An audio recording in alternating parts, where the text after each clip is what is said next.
deal, my good people? What's the good old deal? Man, I'm not gonna lie. I was watching some Hefe the other day, some old school Hefe. Brody was funny as hell.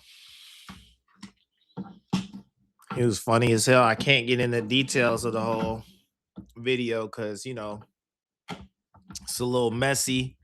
It's a little related, but the man had a sense of humor and we miss him around the office. Real spiel. Miss him in the group chat, all of that. You know?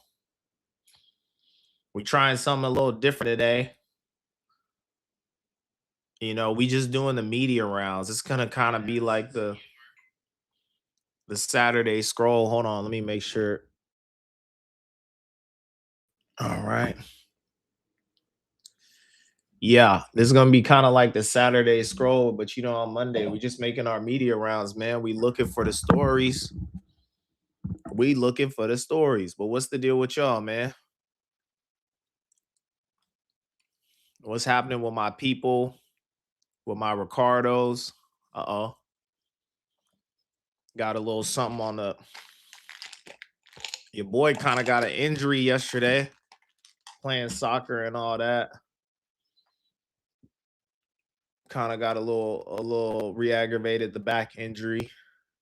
Your boy's getting old. We was playing a dirty team, man. They just kept on complaining.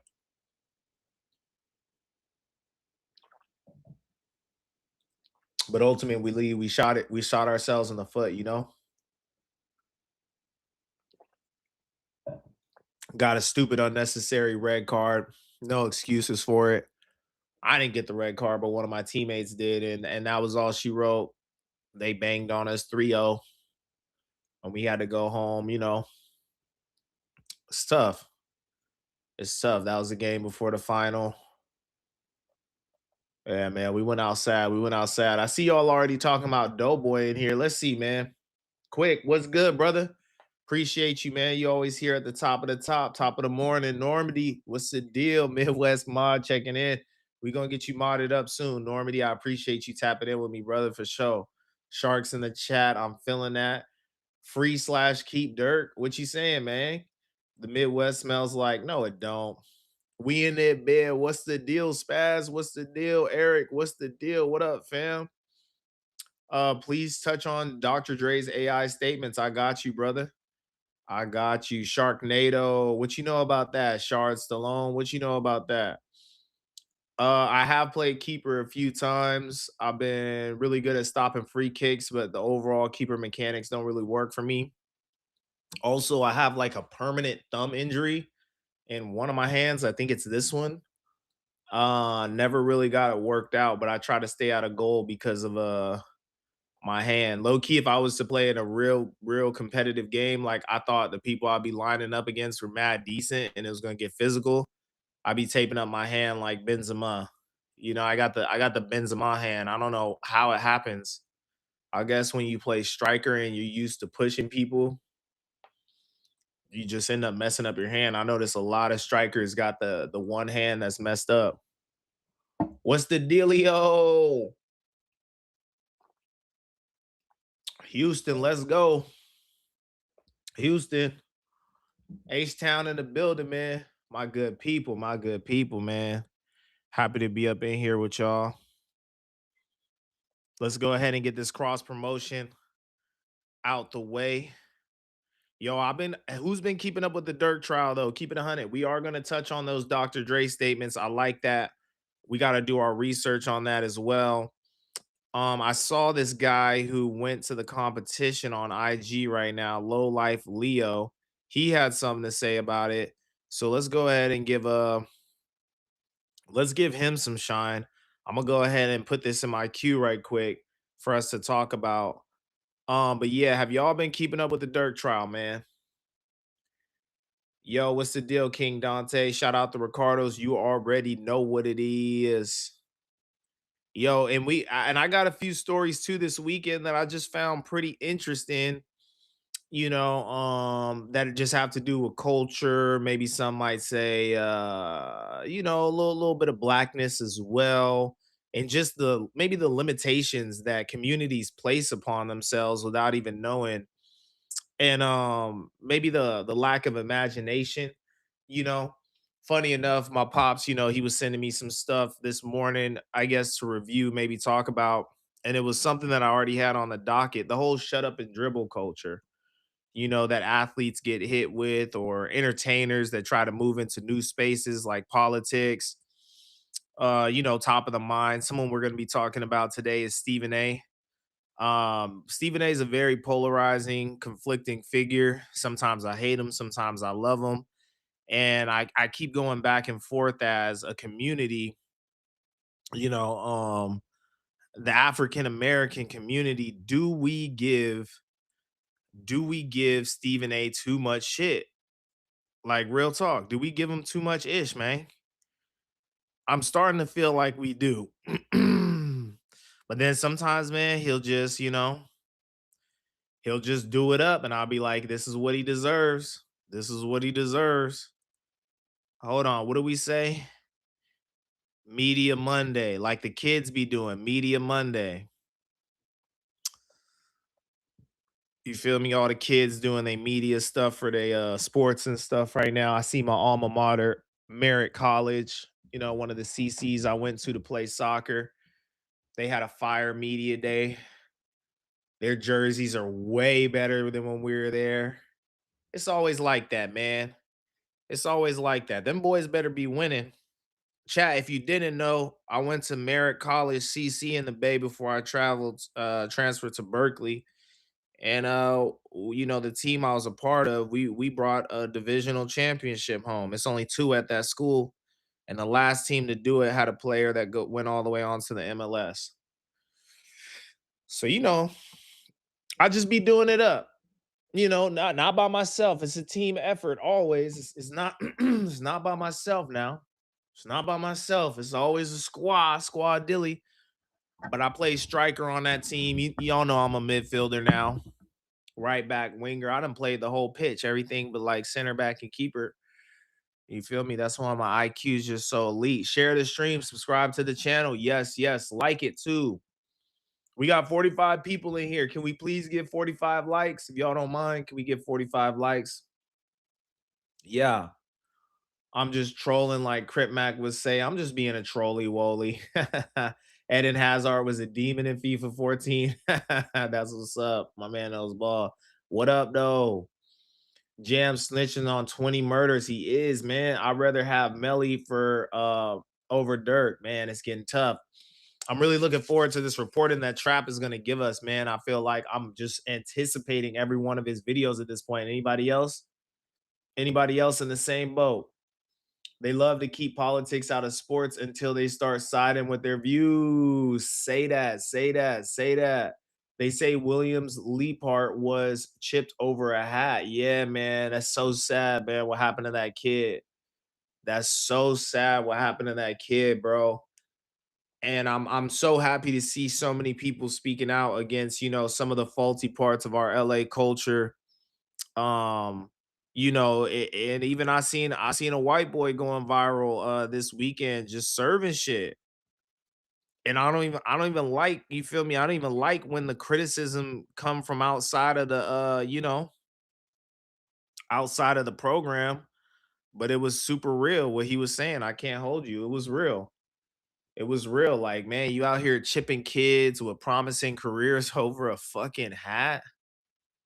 Like, you gotta really not care about life to be operating like that. But we just think it's normal, like, like, oh, don't wear that over here. Nigga, it's America, you know? But yeah, like, I guess that's some of what we're gonna be talking about is just like your own people oppressing their own people. RIP William Leapart though. RIP that young man. That's man, it's really unfortunate for real. King Dante, Ricky, you were a rapper? I was, man. Everybody try to rap. Everybody try to rap once in a while. You know what I'm saying? Did Kyle really get arrested for robbing the Dollar Tree in Linwood, California? I don't know. I hope so. That would add to his lore. That would add to his lore. Rich Rabbit, Monday show tonight. Yo, I don't know if y'all know. I don't know if y'all know that Monday show about to be crazy, boy. That Monday show is about to be something else. I'm telling you, Kyle got bodies behind him in his streaming dungeon. Is Doe dating a transgender little person? That would be fire. No, I don't think so. Kyle a menace. Getting shot over a new era is insane. Hard to take LA serious when y'all doing that. Thank you for speaking on that kid that got killed for wearing the Houston Astros hat. Yeah, man, it's crazy. It's crazy. The H crown is definitely one that's really debated in the city. It's one of those more trickier hats to wear, from the history with the Dodgers and the Astros and also just the turf that hat represents. It is really tricky to wear, but it's just like, man, we shouldn't be destroying young life or shit old life. You know what I'm saying? Like, come on, dog. Is it true that Doughboy could possibly get fired? Do you think Doughboy can get better? I was tapped into Moose's stream last night and I heard he was saying that there's supposed to be some layoffs coming and stuff. I guess he was saying Doughboy is on the chopping block. And I'm not gonna lie, man, like, I seen him. I came in I think at the point he was saying like something about uh I guess Doe had called into Kyle's stream to defend him and say he was gonna try to like bargain for his job back.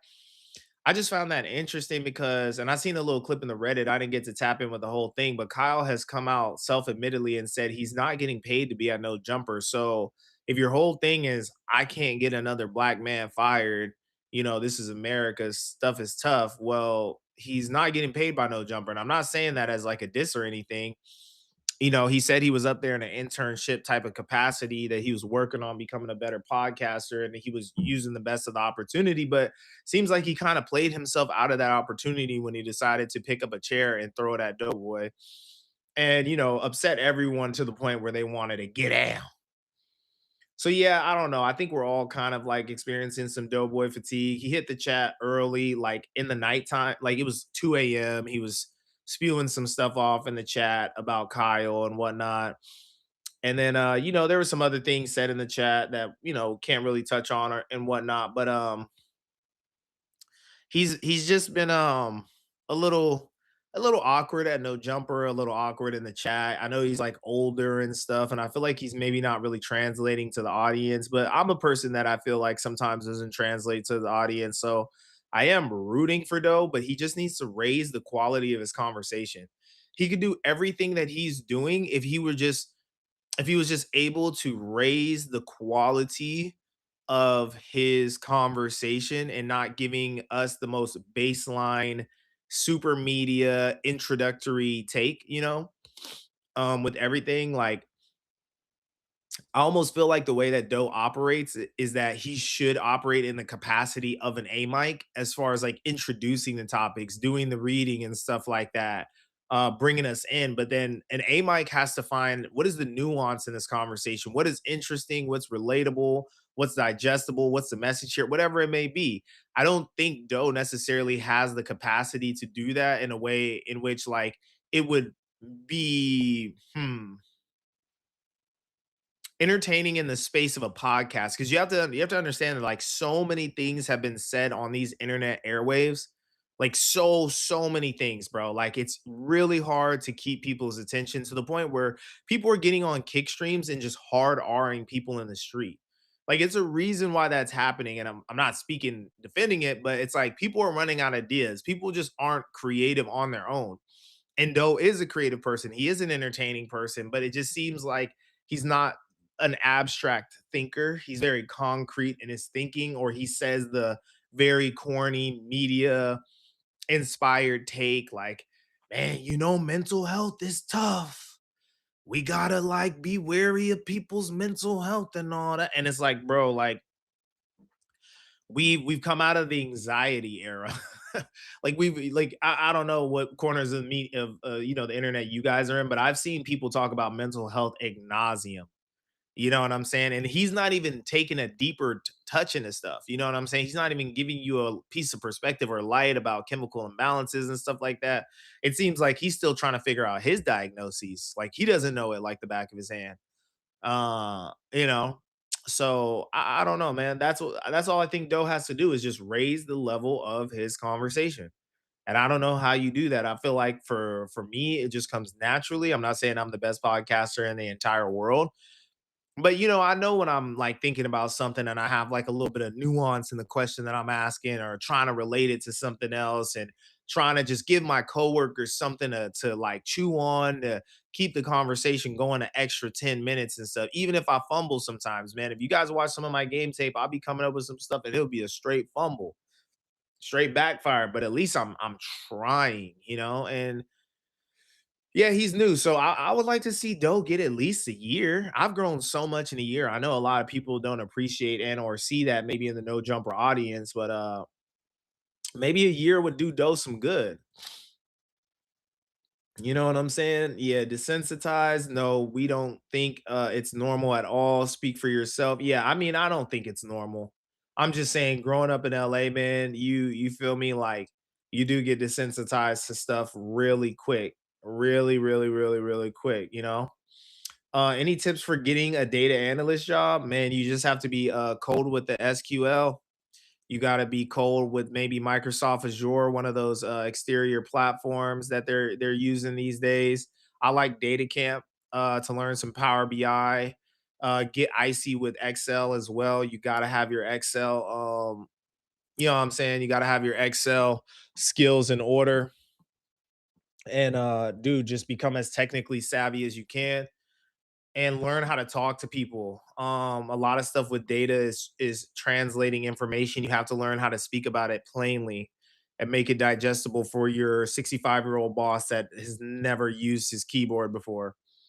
The land of the free until you hit LA. Yeah, until you in somebody's hood, then you're being oppressed by the gang banging overlords. Hey, Ricky got a camera and a setup update. Shit, look, Chris, thank you, Pino. I appreciate it, man. Do you think psychiatry is being abused? Sometimes I'm not gonna lie, I think Doe do be talking about like psychology in that like therapized, weaponized way. Like when it's like, how do you protect your peace without being a shitty person? But Doe isn't a shitty person. He's like the nicest person in the world. But I think maybe he's so new to therapy, he's using therapy speak in that way where it's like, you're not being for real. You just, you learn the buzzwords. Now you just saying a bunch of shit to manipulate people. Yeah, we know the play. Doughboy will get fired and Kyle will be there. That would be crazy. Adam going to bring Kyle in to fire Doughboy tonight. Read up on it. You heard it was more to it. Okay, read up on what? What are you talking about right there? We're gonna read up on a lot. One thing I'll never understand is why people gladly inherit beef from a block they won't inherit a single dollar from.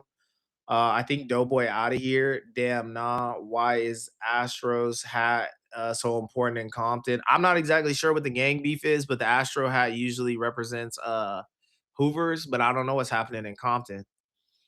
I don't know what's happening in Compton and keeping a hundo. Why that hat would cause so much vitriol? Hoovers are Crips. I don't know if he was in a blood neighborhood. I don't know, man. Adam will probably fire everyone again. He's losing money letting y'all do the Mel's baddie thing. Adam done with y'all, to be honest.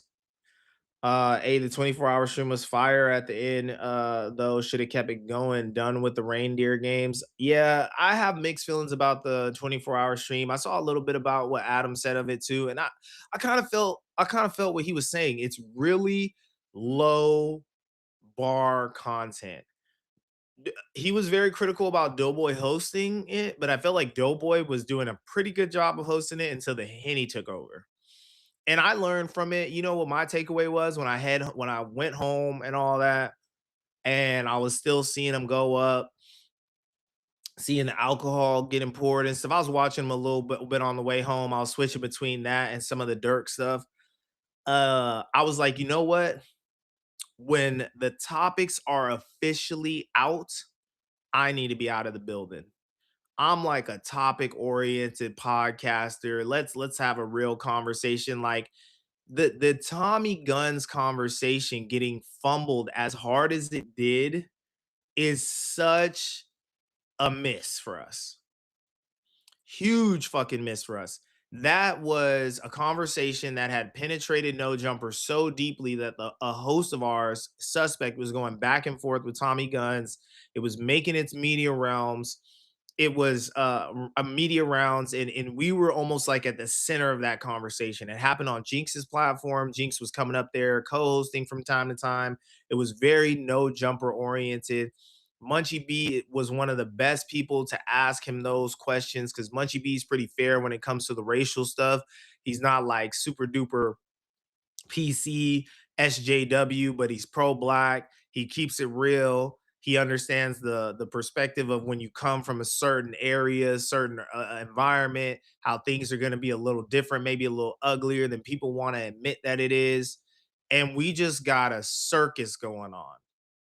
Like nobody had the presence of mind to say, this is the most experienced podcaster right here, asking this man some interview style questions. We're with an artist right now. Like, okay, Tommy Guns is a budding artist. Maybe he's not the biggest artist in the world, but his voice should take precedent in the room. It's pretty obvious. Like, you don't need to be a scientist to be able to read what's happening here. You know what I'm saying? And you should be sitting there quiet, maybe trying to think of interesting questions to ask Tommy. We should be looking at this like, oh, this is a free little interview right now. You know what I'm saying? I don't know if he was paid to be there, whatever it may be, but you got to look at that as we could steal a couple of interview questions. Sometimes interviews are going to be 6 questions, not even that, maybe three questions on a red carpet. Some people are going to count those as like mini interviews and stuff. You see our team clipped it. That clip could have been so much better, but instead we got everybody in the room talking about a bunch of nonsense, but it's alcohol, you know what I'm saying? And that's why I'm like, when that kind of environment enters the building and stuff, bring the characters in. You feel me? That's not an environment for the podcasters. That's an environment for the characters to just do their thing, keep people entertained and whatnot. So yeah, you know, I agree with Adam. Pretty low hanging fruit. It is very beneficial for people that maybe don't have a lot to say, but have a lot of antics and stuff that they can lean on to make themselves relevant and endearing to the audience and whatnot. I had also suggested maybe we do 12-hour streams, shorter amounts of times. I feel like a whole 24 hours is just like painful on the body. Why do you want to be up for 24 hours? Like, I feel like I learned pretty early on as a kid that I did not want to stay up like all night, like a 24 hours of being awake. Like when I first started partying, like later in high school, just after high school, I was like, oh yeah, man, haven't been to sleep yet. Just been partying, going hard. Da, da, da, da. That shit is lame. As a grown ass man, bro, you need your 8. I could barely get 8. Hold on, let me get some coffee, y'all. Let me get some coffee. I'm gonna be right back. Hold on. Maybe let me find a little piece of media to play you guys. Should we get into some media? I think we outside of the warm up. We outside of the warm up. Yeah, let me grab some coffee. We're gonna hop into chat land and then we're gonna go ahead and hit a piece of media. I'll be right back. I'll be right back.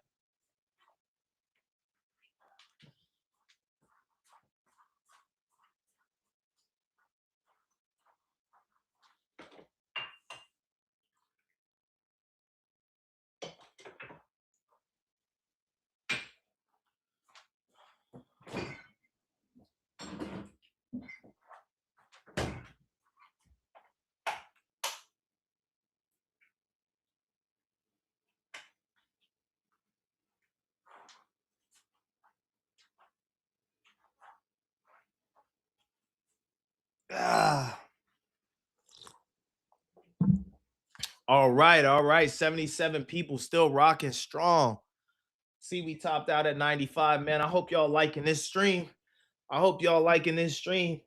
Chat land, I'm gonna hop up in here with y'all. I'm gonna try to speed run some of these joints. Y'all see the PlayStation turning on in the background. We didn't mean for that to happen, but we got to get our sign up there. I hate to see that glare on the television. We got to get our sign up there. God damn it, the TV just overrid the AirPlay because the PlayStation thinks it's the big dog in the house. Ain't that about a bitch? Golly. all right, Chatland, what we on? Do you think the host competition ruined no jumper? That's what put the nail in the coffin at a time. The Dragonite showed up and ruined the chat at the host competition of the show. Jesus Christ, dude, that is annoying. No, I don't think the host competition ruined no jumper. I think it made it better. You guys got to really let go of this narrative of this is the worst time and no jumper. Um, I mean, like, let's be so fucking for real, bro. Before me, Moose, and other people pulled up, like, you guys had like Hawk as a host on No Jumper. Like, who were the hosts really before we pulled up? Flacco was the biggest host. Almighty Suspect was the biggest host on the news. Like, staunch, like they're gonna be here. You're gonna be entertained by them. Other than that, like, who were the other hosts? Jaleese era. Y'all want the Jaleese era back? Apparently she's invited to No Jumper anytime she want if she stops airing out Josh's business. um you what, Hoover Hawk, Hoover Gumby, that's who you guys want sitting on the news? Like, I don't know, man. It's I feel like you guys are living a world of negativity. Whoa, Dante, that's really how you feel? Yeah, come on, bruh. Y'all let me know though. You definitely top five and No Jumper. I appreciate it much. Munchie, Lush, Adam, you and Moose, best potters. I would agree with that. I would throw Rios in there. I think by the end of the year too, J Hood gonna be on in a different stratosphere. Also, Dante, I know you don't like the Dragonites, but I think the whole Dragonite thing brought the chat back to life. I'm not gonna lie. Yeah, that's real. That's real. All right, y'all. We 84 messages deep. I'm gonna go back to the bottom. Yeah, y'all put y'all rankings in here. Ricky, do me a favor. Listen to Rilo Rodriguez's album with an unbiased opinion and read the lyrics and listen to songs. Rilo Rodriguez's album is hard, brother.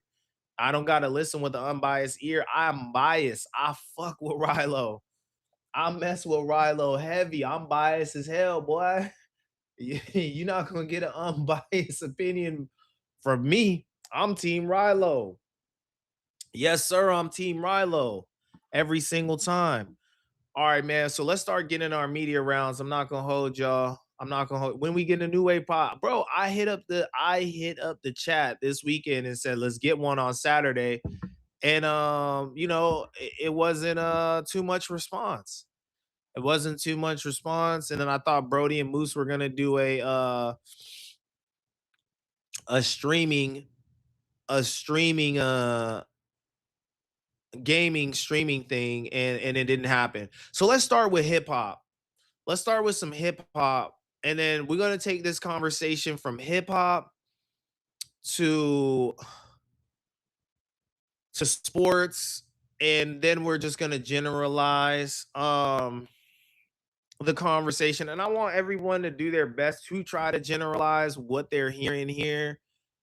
I gotta speak about this through the lens in which I perceive it in my life experience. So it's gonna feel like I'm being very political and talking about like maybe like what people receive as like black issues. But if you're not an African American in the chat, try to find the nuance in this conversation, because I think a lot of our communities go through the same things, but I'm trying to speak about this the way I know how to speak about it. You know what I'm saying? Um, because I'm not gonna lie, this clip kind of struck me yesterday. I love Pablo Skywalking. He's a funny dude online. If you're not familiar with him, man, he had the internet in the chokehold. He kind of had that Justin LeBoy space where he was doing the memes. Justin LeBoy, he liked to type out his issue. It'd be mad relatable and all that. But Pablo was more so on the real side. I know a lot of y'all in the chat are up on game, but I'm trying to go ahead and give the audience context just in case they don't know. Giving them some context. Let's go ahead and make this.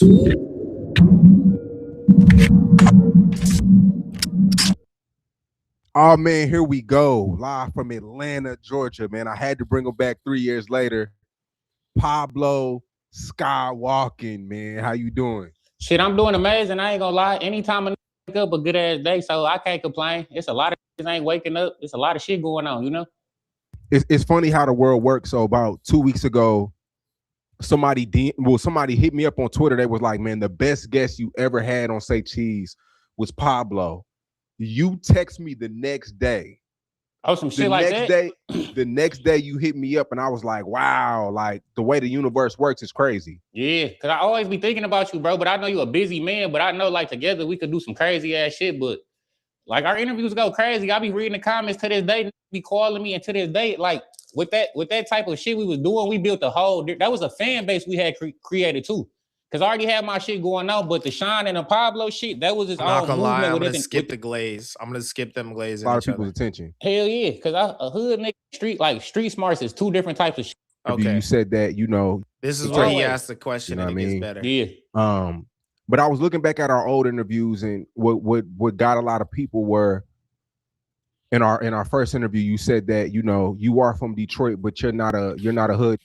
Hell You had no. to find your true self. That caught a lot of people's attention. Hell yeah, cause a hood nigga street smarts is two different types of shit. Cause in the hood all day, I ain't never been no just standing around in the face. Like I always get to some money. I ain't just no hang outside stinking ass. Like that just ain't my stilo. Like I was always want me a couple dollars. I don't even feel right fucked up. So it's just like that shit don't even run good in my body. So I ain't never just been no guns toting ass, trying to go to jail, trying to do no hoe ass shit. Like I try to come up with a plan. Like I always was a thinker type shit. So a hood, like I don't do all that hood shit. That shit ghetto as hell. I don't do that shit. I love that he said this way. Like like, you feel me? And I feel like a lot of the stuff he has said, people have echoed these sentiments. Even these some things that like I've said, but it's just not received because I don't present like bro. You know what I'm saying? But like this some real spill right here. He's keeping it all the way a hundo with you. Like, even though he present like you might have thought Pablo was a street nigga for real. You know, you listen to his music, you watch his reels and all that, but he knows like that shit is it's whooped, you know, like he done fought for his life before. He really came back from the dead for real, you know, for this culture and shit like that. And he's like, you know, like, bro, I'm normal going through the bullshit. Like, you gotta stay far clear away from it. But what I want to focus on is like this messaging right here. You've heard this from a lot of my co-hosts, you've heard it from me and stuff like that, but it's just easier to receive from somebody like Pablo. And why that is, I don't know, but we're gonna touch on some theories. Mm. And you never, I mean, you told me you had to find your true self. So was you ever trying to play that street mentality? Like, Hell no, I ain't gonna say it was some shit I was trying to play. It's some shit I got sucked into type shit. Cause I might get in your ear telling you, oh, you let that shit slide, or why you let them do that. And now you feeling to yourself, you might be like, damn, did I do some hoe ass shit? Even if it wasn't no hoe ass shit, cause you was being the bigger person, you wouldn't let it down there manipulated your ass unconsciously. And you done did some dumb ass shit. So it's been times they tricked me to do some stupid ass shit. And I'm like, damn, I shouldn't have did that shit, cause that wasn't even my type of style. But sometimes I feel like you got to go through shit to know shit. So shit, I can't complain about shit I did because I ain't gonna do that shit no more. mm. And it's like this just remind me of the whole like this just remind me of the whole like it I don't know when this happened, and I could be like just off script right now. In LA, weirdo became like the highest form of disrespect. You call somebody a weirdo, worse than calling them a B, telling them to suck your D, all that stuff. Like calling somebody a weirdo just became like the worst thing in the world. Like you gotta crash if somebody calls you a weirdo. And it's like, bro, you don't gotta crash for anything. And you for damn sure don't gotta crash over like some words, my guy. You know what I'm saying? Like people really do be trying to trick you out of your position, and there's all these rules and shit that like will put you in these weird spots. I remember feeling the exact same way as a kid, like doing things and kind of trying to follow the script and be a cool guy. And I'll be like, man, that shit didn't even feel right in my body. I'm not even gonna lie to you in my body. That shit didn't feel right. Like I feel like I'm trying to be somebody else. Like I don't let these rules govern me and stuff. And it's when I had to kind of like separate from a lot of different crowds and stuff like that. And sure enough, niggas came back around to my thing. You feel me? Because they wanted to be on some different type timing too, but they didn't have the courage to like break out from the mold and the script of what they thought was like cool. You know what I'm saying? And I feel like the same shit happens even like with adults. Adults suffer from this as well. Like this isn't just some shit. It is some childish ass programming, but people be going through this too. What woke you up? What made you look into your inner self and was like, you know what? It's time for a change. Shit, spending money, lawyers and shit, all that shit costs, bro. Like I really pay for lawyers, like for my niggas and shit. Like that shit we could have been doing other shit with. So shit, just hustling for some money you got to waste on some dumbass shit, some shit you could have said. Broke ass niggas. 9 times out of 10, you beefing with a nigga that ain't got shit like you. So it's like we coming out our pocket to go do some dumbass shit that's some potent we doing. I ain't trying to have no mindset. So just doing potent shit, like that's shit. You go hustle to get you 100,000, then you got to spend 50,000 on the lawyer, then you spending 10,000 on clothes. You look up, you got $5 in your motherfucking pocket, looking dumb as hell. So just looking dumb as hell in the mirror, like I should have bought that whip. I wanted that chain. We getting like this stupid shit, bro. So it's like, and me and bro was in the car having a conversation. Sometimes you just get a wake up call with yourself, like it's time for me to be a man. It's time for me to be mature type shit. So shit, sometimes you got to listen to your inner self type shit. So if some niggas. Shout out Hellcat, man. Don't be doing no po nigga shit. Don't be doing no po nigga shit, bruh. Don't be outside all day, musty draws, you feel me? Posting on the block. My guy, go get a job, learn a skill. Something you could use. You know what I'm saying? To it, some niggas don't, but to each his own. But see, that's why I think our interview did so good, because a lot of people are in that position right now. You got a lot of people who are peer pressured into doing things they don't want to do. They're really creative, they're talented, but like I said, they're peer pressured into being somebody that they're not.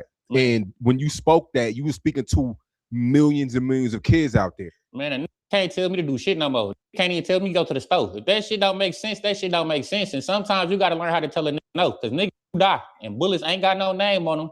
And then what's he talking about exactly? Why Kyle crashed out? Okay, you might be a little lower in the stream. You could be a street guy without crashing on any and everything. I don't necessarily agree with that. I feel like people got to get out of this idea of calling themselves street people if they're not really criminals, if they're not really from a gang and shit like that, or they're not really in some type of game where you are like in the streets playing a contact sport. I mean, you know, like this conversation has kind of been on my mind too, even with like Pablo. Like, I feel like Pablo just being his true, authentic self. You know what I'm saying? And I'm not here to judge the way he presents or anything like that. I think that this is him. But I was listening to Boss Mac the other day, and he was kind of chopping it up like, man, you know what? I think a lot of square black dudes kind of sleep on that might be getting to like a corporate check and stuff is like presenting themselves more street to the women, because the women like the whole tough guy street persona, whatever it may be that he was getting at. And if you could be a nigga, like, you feel me, you got your little Benz, you got your job, you making 150 plus 175 a year, you really a chemist, you know what I'm saying? But outside of the streets, you presenting like you a street dude. You got the swagger of you feel me, a thug, to say like the, you know, the easiest way to say it. I feel like that's fake as fuck. I feel like that's the fakest thing you can do. And I'm just speaking from my experience. I'm not saying nothing to Boss Mac. This isn't directed at Boss Mac. I know he be messing with people in the No Jumper universe and all that. I would tap in with him and do the whole thing as well. Shout out Los Angeles Shark Attack in the chat. But I think that's the fakest thing in the world, because for me, what made me start to feel like I really don't gotta change the way I act, I really don't gotta overplay the trying to be a cool guy thing, is when I started getting chicks just being me.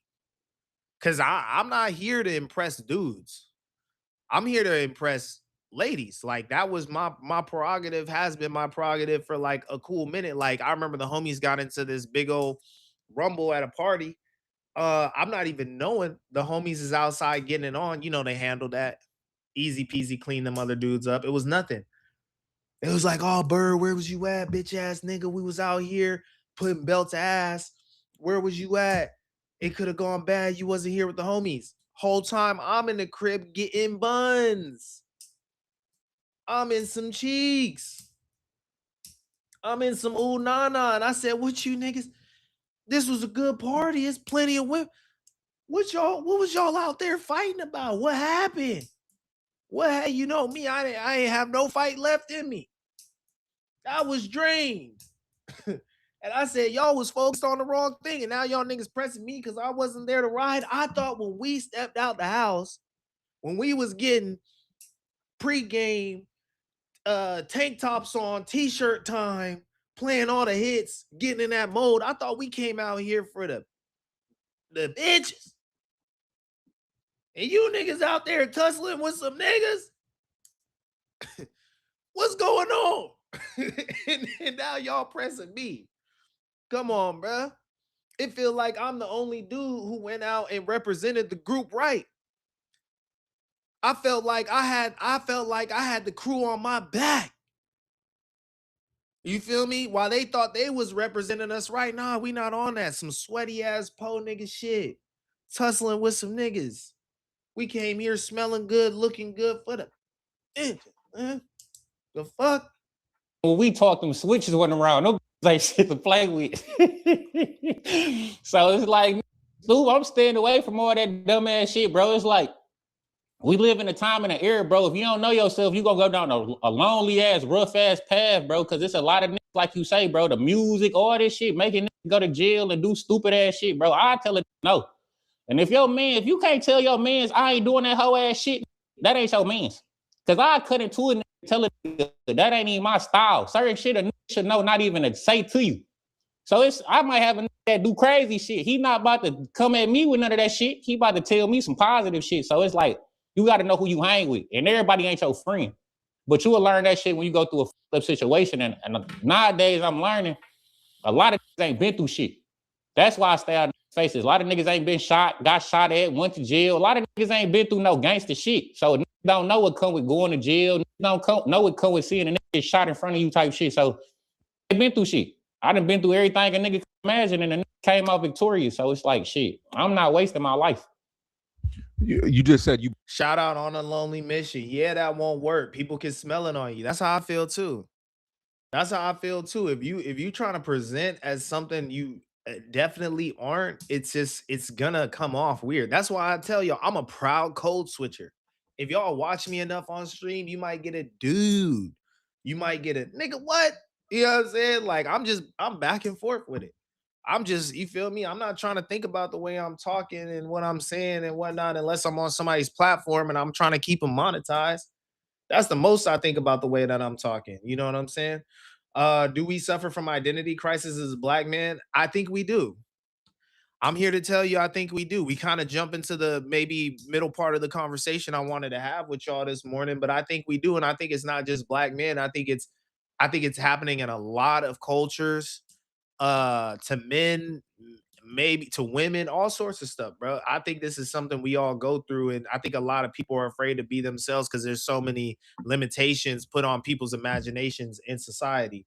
The chemist can still pop a nigga if anyone tripping. That's all that matters. Hey, I agree, but I'm saying that it's a difference between presenting yourself as one way so people can read you a certain way, understand you a certain way, and what would you say? I guess deal with you a certain way to, you feel me? I got a gun. I'm not a street nigga. I want to get my concealed carry license. You feel me? Than being a practicing your Second Amendment. You don't gotta be a street nigga. You feel me? Street niggas can't even practice their Second Amendment half the time. They be fellas, they got records, they can't even have guns. You feel me? Like exercising your rights don't have to do with no type of cultural presentation. Women like men who are respected by other men too. Ricky is tricky, cut. Yeah, but like I feel like the dudes I'm around, like I'm dead ass, bro. One of my homies is for real like a CEO that just sold his company. Like he's bred it up for the rest of his life, bro. You know what I'm saying? He's bred it up for the rest of his life. He can travel wherever he wants. I be seeing the women that he be keeping around him and stuff like that. Player, normal dude. You probably wouldn't even think it though. That's the type of dudes I want to respect me. Like those are the type of circles I'm trying to be in. If a nigga just too tough, he got 3 bodies on him, 3 guns, and his name ring out in the county jail. That's just not my circle, bro.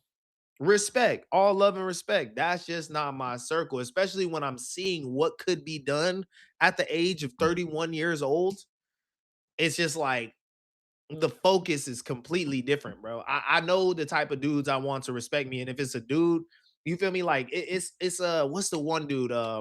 David Ramsey, financial dude I be talking to you about all the time. He be talking about the everyday millionaires, the people walking around that you can't tell that they're millionaires because maybe they're driving a Honda, maybe they're working in construction. They're a guy just wearing a white t-shirt and some blue jeans or whatever, and you think, oh, this nigga's this chump ass working ass nigga, bro. Come on, bro. You a whole slave. You a whole 9 to 5. 6ix9ine been dissing the 9 to 5ers like crazy.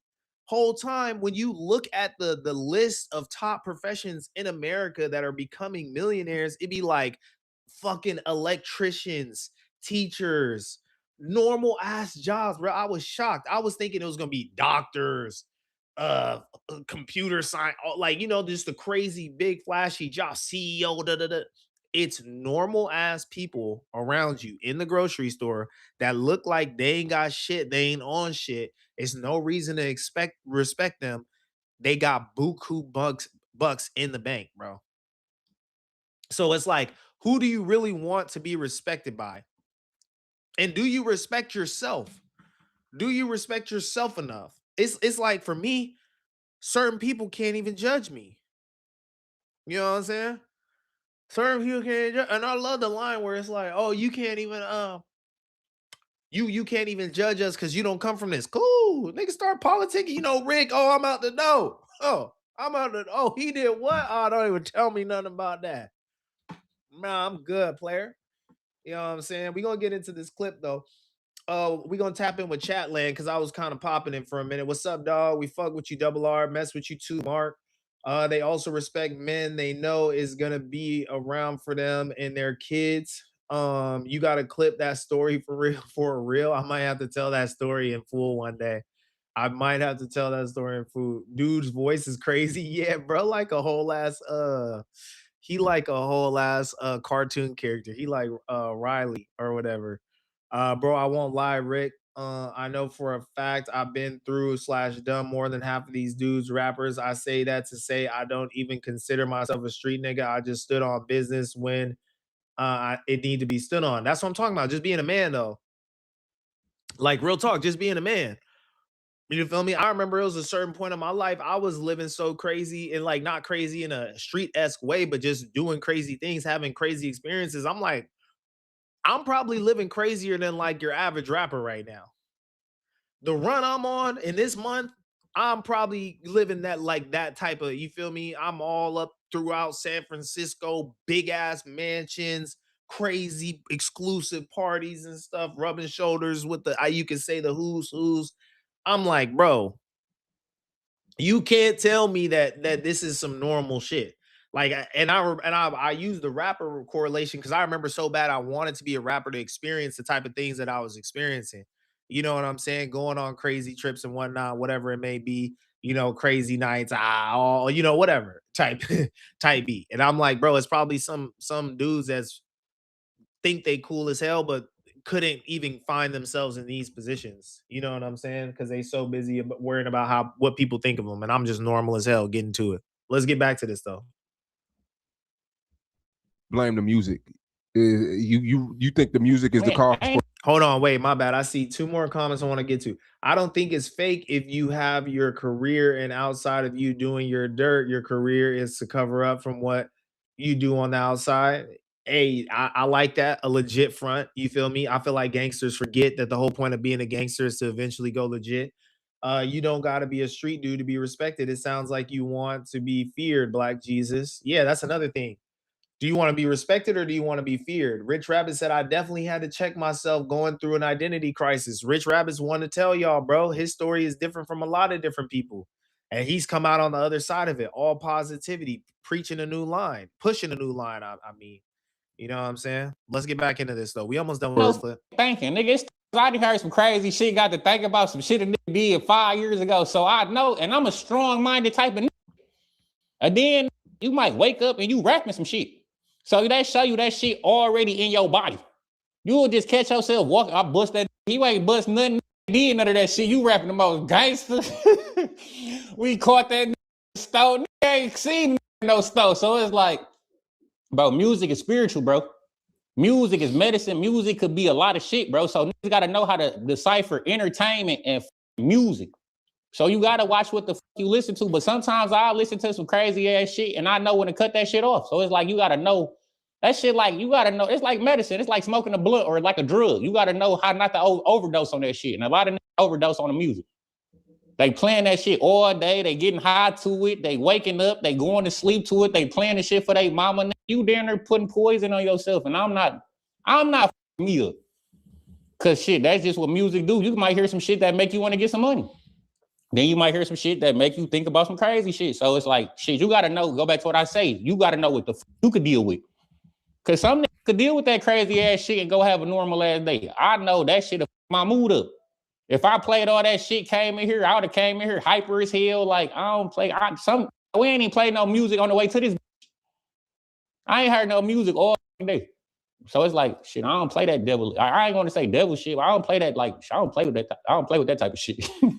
This is where I kind of depart from this conversation and I don't really relate to what he's saying is, and I've been on no jumper on record arguing with people about this. I okay, my bad. So the first part of what he said, I didn't pick up on the first time listening to it. He said that you could OD on the music, you could OD on the entertainment, the lifestyle. Your diet is what you consume on a daily basis. I do agree with that, but I feel like as a community, we got to stop maybe blaming the music so much because you are responsible for your actions. You are not programmable. Black people are just as smart and as talented as anybody walking around on this earth. We have discernment. We have some of the best common sense in the world. One thing you're gonna learn in a black household is common sense ain't so common. And you are not gonna be one of those kids that are oblivious to the world, not having common sense, saying please, thank you, and some more shit. And you know you ain't supposed to be over there with them niggas hanging out doing the things I told your ass not to do. Period. You already know it's wrong. So if you decided to go, you made an informed decision. Don't be in that motherfucker like Young Threat crying, please, I'll tell you about the body. I'll tell you about the murder. Just let me Nah, bitch ass nigga. You knew what you was doing was wrong. You knew your older cousin was outside spanking shit and you wanted to hang. Nigga, stand firm now. You done did all that dumb shit, played with people's lives, shot at niggas. Nah, bitch ass nigga. You had the common sense. If your ass is in the fucking police station crying like that, then you had the common sense not to go on a goddamn skit. Period. Should have set your stupid ass at home and play some Fortnite, cupcake ass nigga. You feel me? All right, and for y'all that are really challenging me in the chat about about me saying that teachers are modern day millionaires. So this was a study that was conducted by David Ramsey and his team, published the National Studies of Millionaires, which was the largest research project of its kind, tracking the exact demographic traits, habits, and career profiles of 10,167 wealthy Americans. The detailed findings of the study were published in his book, Baby Step Millionaires. The top 5 modern millionaires' careers were listed as such: number 1, engineers; number 2, accountants, CPAs; number 3, teachers; number 4, management, very general. I know I don't like it either. Number 5, attorneys. So yes, I was just as shocked as you guys. I hear you guys. Teachers are underpaid. They're this, they're that, whatever. But when I watched him talk about this, the argument he was making is they have the psychological profiling and discipline enough to put their money in the right places and allow it to grow to become millionaires. That's a really big part of your financial well-being, your financial health and stuff, is having the discipline to buy the dip time and time again. You know what I'm saying? To not move money away from stocks and stuff. I don't know if I told y'all this. I had Palantir.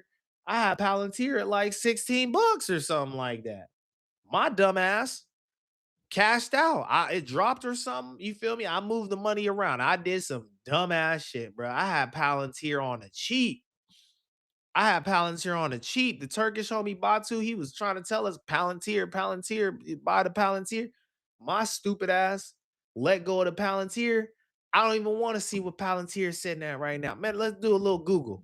You feel me? We'll highlight our wins and losses. What is Palantir?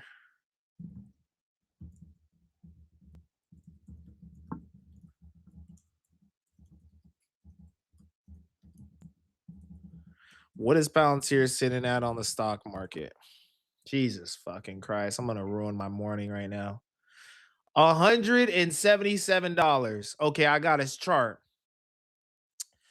I had my Palantir 2022. Oh my God. I hate myself. Oh my God. Oh, dude. July 15, 2022. That's a whatever. That's around the time I had it 5 years ago. Chat, it was sitting at $9.04. The Palantir was sitting at $9.04 when I had it. And I sold it. And now it's sitting at $177. It is plus 589%. My word. Sometimes you're just a big old fat fucking loser. And that's what I am right now. Jesus fucking Christ. Oh, come on. We got to shake back, chat. We got to get focused. We got to get focused. We can't focus on the losers. Right now, you feel me? It's the dip. It's the dip with Rick. I am not a financial advisor. Clearly, because I sold my Palantir. God damn it. Sharks in the chat. Sharks in the chat. I need it. Sharks in the chat. Moose got the Muslims. Ricky got the Republicans. I'm a mechanical engineer. Shout out Carlos. I know you get into a check. You should tell Adam if they don't bring back Kyle, you'll quit. Bro, Kyle was on the way to becoming the #1 West Coast podcaster on the scene. Tight. Why would Ricky stick up for Kyle when his chat goal is to get him fired? I have no goal around Kyle. Palantir put up some shady signs in Indiana. Just put one in Gary. Hey man, you don't get to those kind of margins if you're doing some shady shit. Let's see what Pablo got to say, and then we're gonna switch. I think that shit like Pablo. some other shit. I don't play with them frequencies. Yeah, I recently interviewed King Gilly, and he straight up blamed Von off 1700, and he blamed Bloodhound Q50 and Bloodhound Lil Jeff for his son turning into a alleged criminal. He's going through battles right now, but he's blaming rap. He's blaming the Chicago rappers for the reason why his son recently changed over time. Yeah, you're saying he has a point. Of course, he got a point, but at the same time, this no diss to King Yella because I know who he is and I love what he's doing. But sometimes you might gotta beat your son ass. So it's like, nigga, whoop his ass. Nigga, you might gotta sit him in the crib and strip him from all of that shit. But I was just watching the interview with him, and sometimes he not doing nothing wrong. Because sometimes as a parent, you will want your son to learn themselves. But we live in a generation where ain't no learning yourself because one wrong move could take your life. Facts. So it's like shit. Sometimes you gotta put your foot down, but at the same time, can't say he ain't do that shit because sometimes you might have whooped your son ass or do some certain shit and nigga still go do what the fuck you want. So it's trickery to this shit. But I'll be around young certain shit, but they do watch them type of videos and try to go implement that shit or think that shit cool. Cause sometimes I might think that shit crazy and that shit ain't normal. A nigga pop 15 niggas like to the human mind or a mind. We like that nigga kill no 10 niggas. Like it's just like not to say intriguing, but it's like it's just some brain shit. But man, that shit ain't cool. Yeah, it is a brain worm. I do agree with that, but I don't know, man. I don't know, King Yella, how you supposed to be a whole ass gangster, bro, and you can't get control of your household and your son. I don't really have too much empathy for it, and I'm not really saying anything too crazy against him or for him or whatever. But you blaming some niggas that's outside of your house, King Von off 1700, having all this influence over your kid, nigga. But what about you?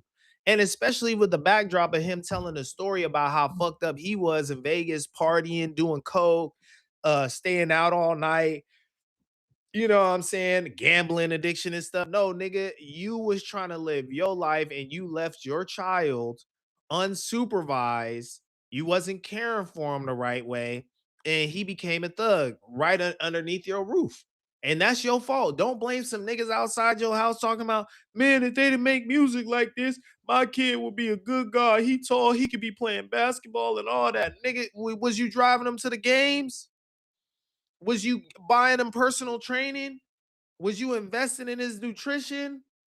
Were you making sure he was watching film, watching the greats, watching his own game? Were you an active father?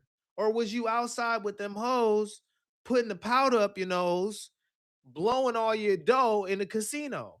You got me rapping this morning. Cause it can't be that hard. I don't understand. I'm not a parent, bro, but I look at people with their kids and looking like them and stuff. I don't understand. I do understand the parents where their kids become their biggest obsession. And that's your progeny. You could die tomorrow. Your kid is still going to be here. You don't want him to be a good representation of you, or maybe he is a good representation of you because you was on the bullshit your fucking entire life, and now your kid on the same thing. But don't blame them niggas up the way about what your kid doing when he's your whole twin in the house. Stop playing, bruh. I don't rock with shit like that. Like, you can't be portraying to be the smartest, strongest, craziest, like just super nigga. I can outthink you, I can beat you up, I can outrun you. That's how these gangster niggas be giving it up. Like, they just the God's gift to the world. And somebody could manipulate your youth to do what they want them to do, but you God's gift to the world. You got all these talents and shit. You just the craziest nigga in the world, but your youth got manipulated by some niggas that wasn't you to ruin his life. Stop playing with me. I'm too smart for that. For those of y'all that wanted me to share my screen earlier, this is the Palantir map that I was looking at right here. And this is the little Dave Ramsey thing. I'm in AI mode. I had the knowledge, but you know, I had to just grab it as quickly as I could. But yeah, so I have Palantir somewhere around here. I would say somewhere around this time, I think is when you know, the homie told us to pick up some Palantir. I think I had a couple of $100 of it, and now modern times we all the way up here. So you lose some, you win some, but you keep it moving. All right, and we're gonna keep it moving, and we are going to change this conversation. We're gonna go sports media. So Stephen A receives a thumbs down award from the National Association of Black Journalists. Oh, did I just? God damn it! Hold on, y'all. Give me a sec. I thought I was pressing the camera. Damn, did the battery just straight up die on me? Hold up.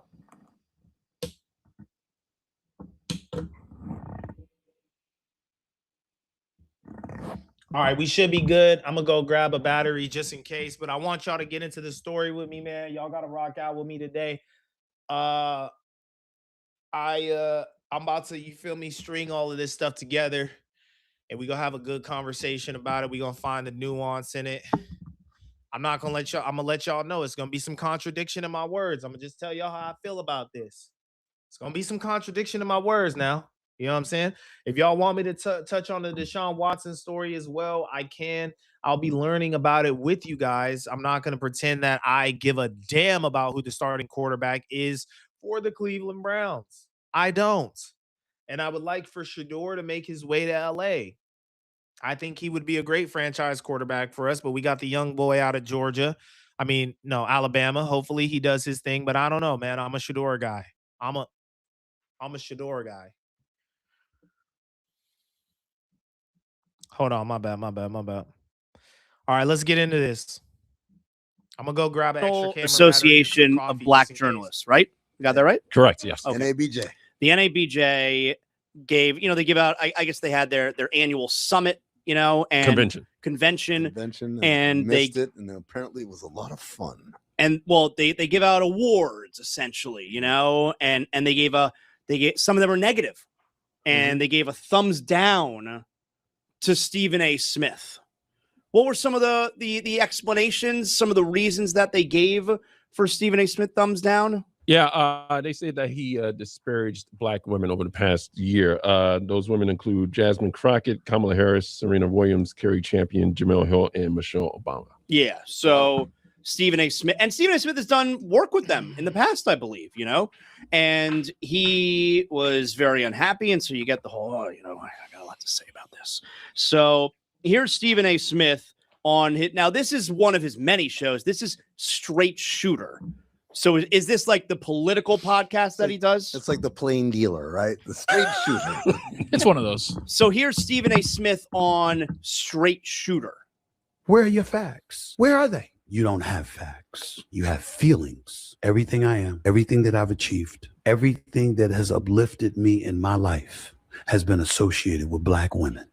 Black women have been my strength, my source of inspiration, and so much more my entire life. The greatest woman I've ever known is a Black woman. My mother, Janet Smith, God rest her soul. The women I love most in this world. My sisters, my nieces, my lady, everybody. Black women. What are you talking about? Disparaging Black women. That was a flat out lie. I just heard some breaking news there. Stephen A. Smith's got a lady. My lady. Well, that was what I took away from that. Yeah, I did. I thought he was playing the field out there. I thought he was, I hadn't seen anything, but I just assumed someone as busy as Stephen A. Smith does not have the time to have a relationship. So he basically threw his lady under the bus, as well as the rest of his family, including his mom. His late mom. He threw him under the bus. No, he didn't throw him under He's the using bus. him as a No, meat shield. I didn't hear that. Yeah, I mean, it is like I got friends, but I was. I got a lady. Yeah, I was interesting to see what his reaction was, and I kind of knew what it would be, and I knew it would be immediate. And is there ever a time for him to listen? Well, that wasn't the original immediate reaction. Like, okay, right off rip. This is Black people talking about Black business. I know. We're all members of the media. We should all have a voice. We could talk about things, but this is a Black publication judging a Black man for having harsher tones when addressing Black women. And he's saying, like, the whole liberal thing to say, whatever, is like, man, maybe you should listen instead of having a response. Listen to the communities and the people you're impacting. I like it, but that rubbed me the wrong way off rip. And we're going to get into this a little deeper as to why I feel like the white dude kind of speaking on this felt a little weird. it felt a little weird. You know what I'm saying? Like, I don't know what his situation is, his proximity to Black people, why he feels super comfortable talking about these things outside of being a member of the media. You never know. You know what I'm saying? But that just that rubbed me it stuck out to me. I'm not gonna say it rubbed me the wrong way. It did rub me the wrong way, and it did stick out to me. Fuck it. The original. No, that one was actually much nicer than he alluded to. Yes, because originally what he said was, and I quote from his Twitter, "This is the epitome of Christmas arriving early. The NABJ wants to call folks out. Fine, you had your turn. Now mine is coming. And make no mistake, I'm coming. Let's see who really deserves a thumbs down award when it comes to the Black community after I say my piece." And he spelled P-E-A-C-E instead of P-I-E-C-E. Oh, no. Remember, NABJ, you asked for it. I've shut my mouth for years. Now, y'all started something. So here is a little bit more of Stephen A. Greg. Where? This is Stephen A. on Hannity. Oh, This yeah. is on Fox. And I'm just gonna say this right now. This brother was able to do a Stephen A. impersonation to the T. Stephen A. is a Black media legend. So much so that he can impersonate him that well. And this is just going to come back to one of my talking points that I've been saying for a minute is I just don't feel like in the Black community we do a good enough job of protecting our legends sometimes. Like, bro, Stephen A. means a lot to us as far as journalism, media, entertainment. He's taught a lot of us young Black broadcasters ways to captivate an audience. I called it out the last Monday show I was on with Adam. He was like, how come Flacco hasn't said anything? Why is he doing this long drone on thing to introduce a topic or whatever? And I was like, dude, he's doing the Stephen A. This is the Stephen A. You feel me? Like everybody can see it, digest. That's how legendary he is. He's got a tone and way of delivering a message and speaking that you can. He's probably going to be studied in media classes across colleges in the next 20 to 15 years if they're not already studying them now. It's news. Great black platform. But a journalistic organization that's its foundation is supposed to be based on objectivity and, most importantly, uplifting African Americans within the journalism industry. Well, excuse me, what have I accomplished in my career? Where am I sitting at right now? On September 29th, I'm about to be inducted. And I want to know who laughed at that. I want to know who laughed at that in the background. He's talking about the National Association of Black Press or whatever it's called. And I hear somebody go, ha, when they're talking about their objectivity and what they're meant to be doing and all that. I felt like it was one of them white boys laughing. I'm not even gonna lie. That sounded like a white cackle. You know what I'm saying? Like, why they serving a press thing like that? Into the Broadcast and Cable Hall of Fame. I've established myself as one of those people in this industry, but I'm not a Hall of Famer for the NABJ. I brought for my national television show, First Take from ESPN, in concert with ESPN and the great bosses that I have. We brought First Take, a nationally televised show, every weekday morning from 10 a.m. to 12 noon on ESPN. We brought it to the NABJ conference. When have you seen a nationally televised show broadcasting live from a journalism convention? I did it the last 2 years in Chicago and Cleveland, respectively. But I don't show up this year, and all of a sudden I receive a thumbs down award. I think it's utterly ridiculous, and I called them on it. Oh, wow. So he thinks this is the NABJ being petty. They're angry now. Yeah, which is all right. So all he's done in response is not actually tackle the criticism. It's just list that he has sisters and a mother, and that he's and a lady, and that he's shown up at the NABJs before, and he's going to be a Hall of Famer, and he's got a big show, and he never actually tackles the criticism that is levied against him. Which again, I did see other clips where it seemed as though this affected him. Because I kind of feel bad for him. These are his peers. No, I saw that. I was like, damn, this is pretty strong from like if a national association, like a Jewish writers were to come out and say that, like, I'm super disrespectful to Jewish people. I don't know. I wouldn't like it. If I were in a similar, and even the white guys can understand this, that he's being alienated by his people. That hurts. That hurts people. And him, I'm gonna jump forward a little bit. They're gonna get into it. They're gonna say he's not arguing with facts. He's arguing with feelings. This is a conversation about feelings. Even him choosing to go on, Moose said, oh, well, he chose to go on Fox to make a response. That's a choice. It is a choice. Maybe it's not the best choice in the world. It's politically oriented, and it's also a big fuck you. Because this has gone from being objective, right, to a conversation about feelings.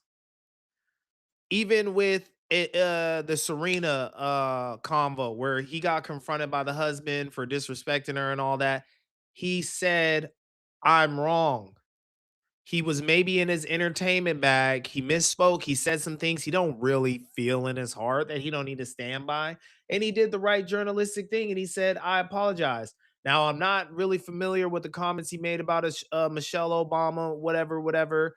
I do know the things that he said to the black senator, the lady in office that got everybody riled up, where he was just like, yo, you can't be talking like this and presenting yourself in this manner if you want to get somewhere in this space. And that is something we've all heard in our fucking households. You know what I'm saying? From people that we look up to. Not saying change yourself completely, but she was doing a lot of cussing and whatnot. And I felt her. She was speaking from the heart. I get what she's saying. I get what he's saying. But we don't need to hang, bro, just because he's Stephen A. Because I guarantee you, like I said, when I started with the whole Pablo thing, if he presented a certain way, showed up a certain way, and he had the exact same message, it would be accepted by the community. Let us not be mistaken. And this is gonna come up in this conversation. There is a way, there is a perfect way to perform blackness. 110%, I believe this to be true.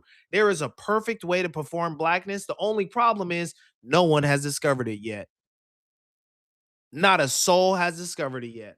And what we keep on doing is having these circular, stupid ass conversations in which we degrade each other by the way that we show up. Instead of arguing ideas and stuff, talking about what really matters, what do? We turn it into an emotional conversation, calling each other sellouts and some more shit instead of talking about what really matters, right? Because it's no secret that Stephen A has political ambitions, and people want to thwart Stephen A's political ambitions. Hell, throw me in that grouping. I don't know if Stephen A should be a politician. I don't know if he's equipped to be a politician, right? But as a community, for us to start tearing them down before the people get to them, I just feel like that's kind of dead wrong. Meanwhile,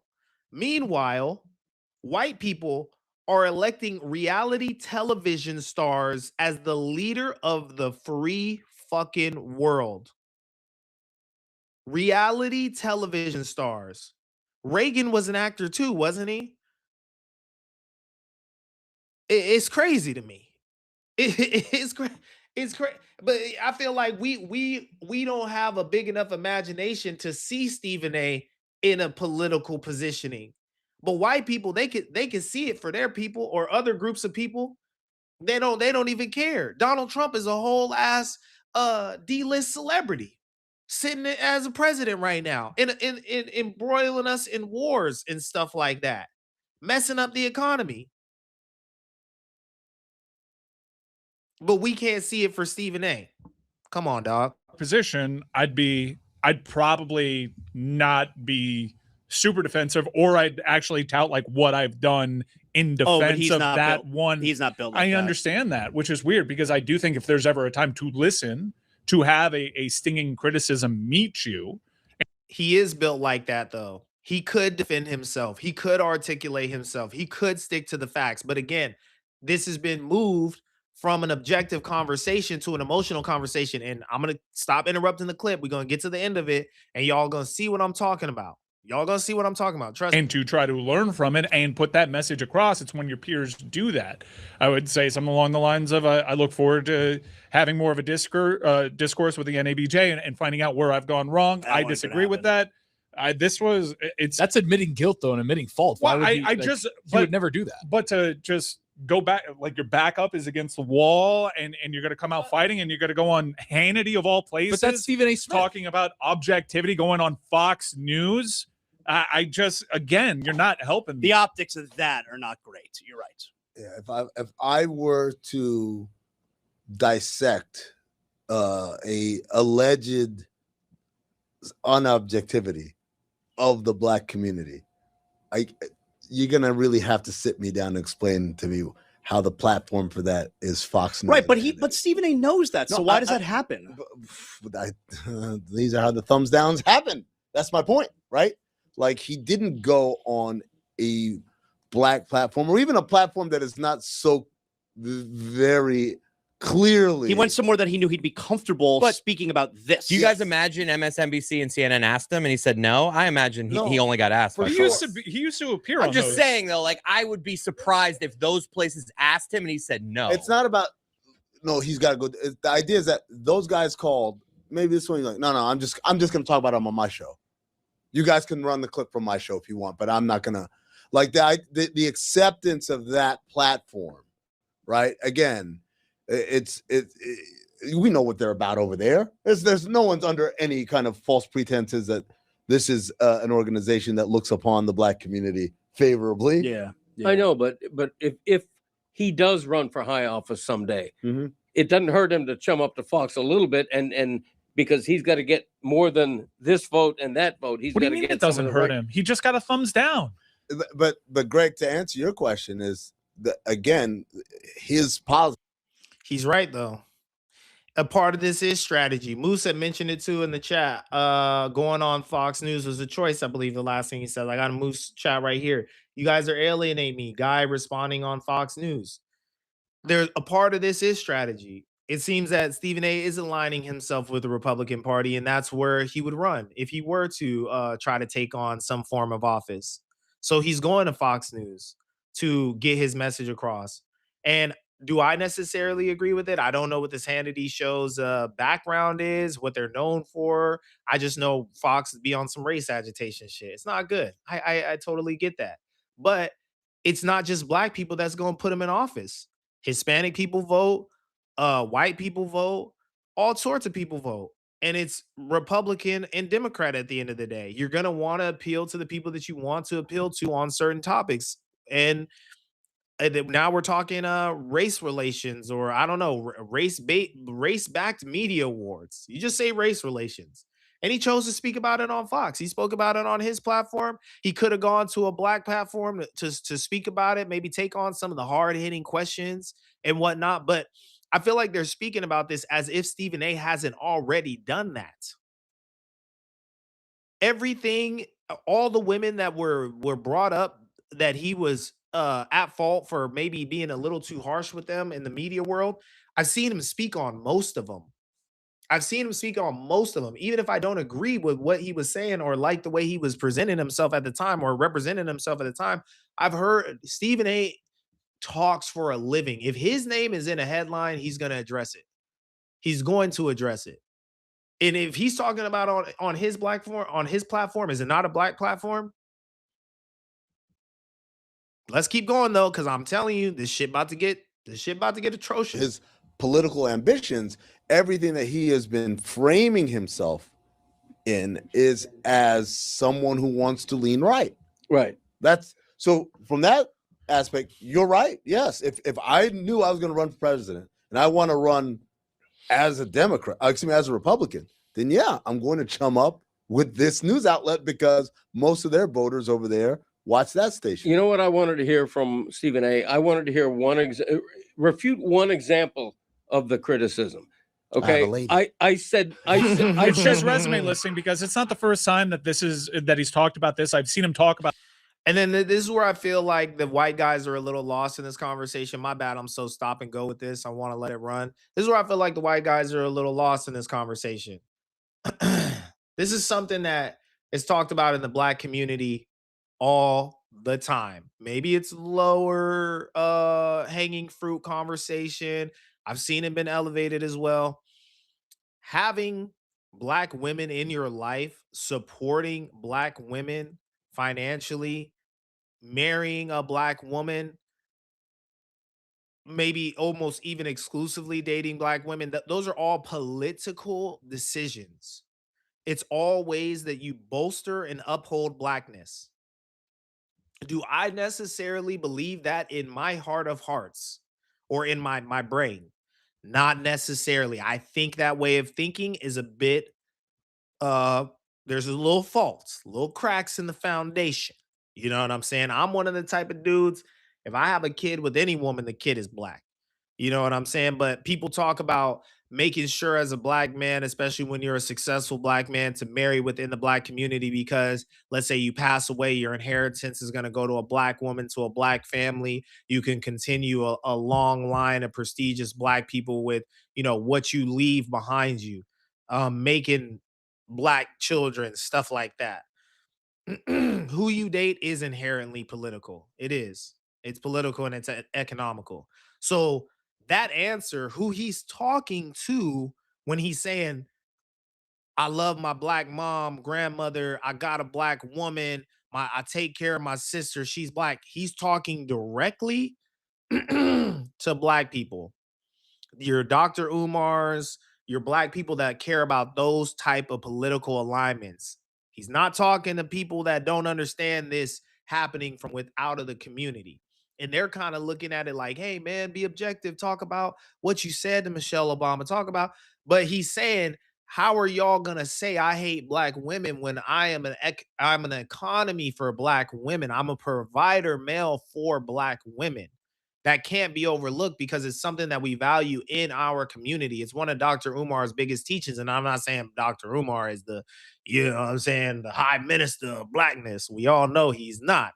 But this is a teaching that supersedes Dr. Umar. This is stuff that we've been hearing from generation to generation, because at one point it wasn't even a possibility for black people to date outside of, black homes, whatever it may be. We know what it is. You know what I'm saying? With those kind of doctrines and narratives that are pushed forth in our community. So it's not something that we could just overlook and be like, oh, it's resume listing. It's resume listing. No, it's real. Stephen A. Smith has hired black people at ESPN in high positions, put them in front of the world. He's saying that my actions align with my community. Maybe my politics, maybe I'm fiscally conservative, maybe I'm this, that, da, da, da, da. But what I do, how I show up, the things that I affect within my community help black people in a positive way. Even the criticisms I'm levying, I'm speaking these ways to hopefully help this sister or whatever down the line. You know what I'm saying? Like, it'd be shit like that. Like, find the nuance in the conversation, attack the ideas, not the person. This stuff, particularly when the Kerry Champion and Jamel Hill criticisms came out, I think that was some time ago, and he just did resume listings. He felt betrayed by that. Yeah, I got you a job. To be which fair, is not listening to the room. That's exactly right, because he said that he platformed Kerry Champion as host of First Take. So I found that really unfair. Okay, but what'd you say about Michelle Obama? And if it got you in trouble, explain that. That's all I wanted from him. And to be fair, everything he did last summer, that resume listing and all that, did not include I have a lady. That changes things, guys. Who else has won this thumbs down award? Yeah.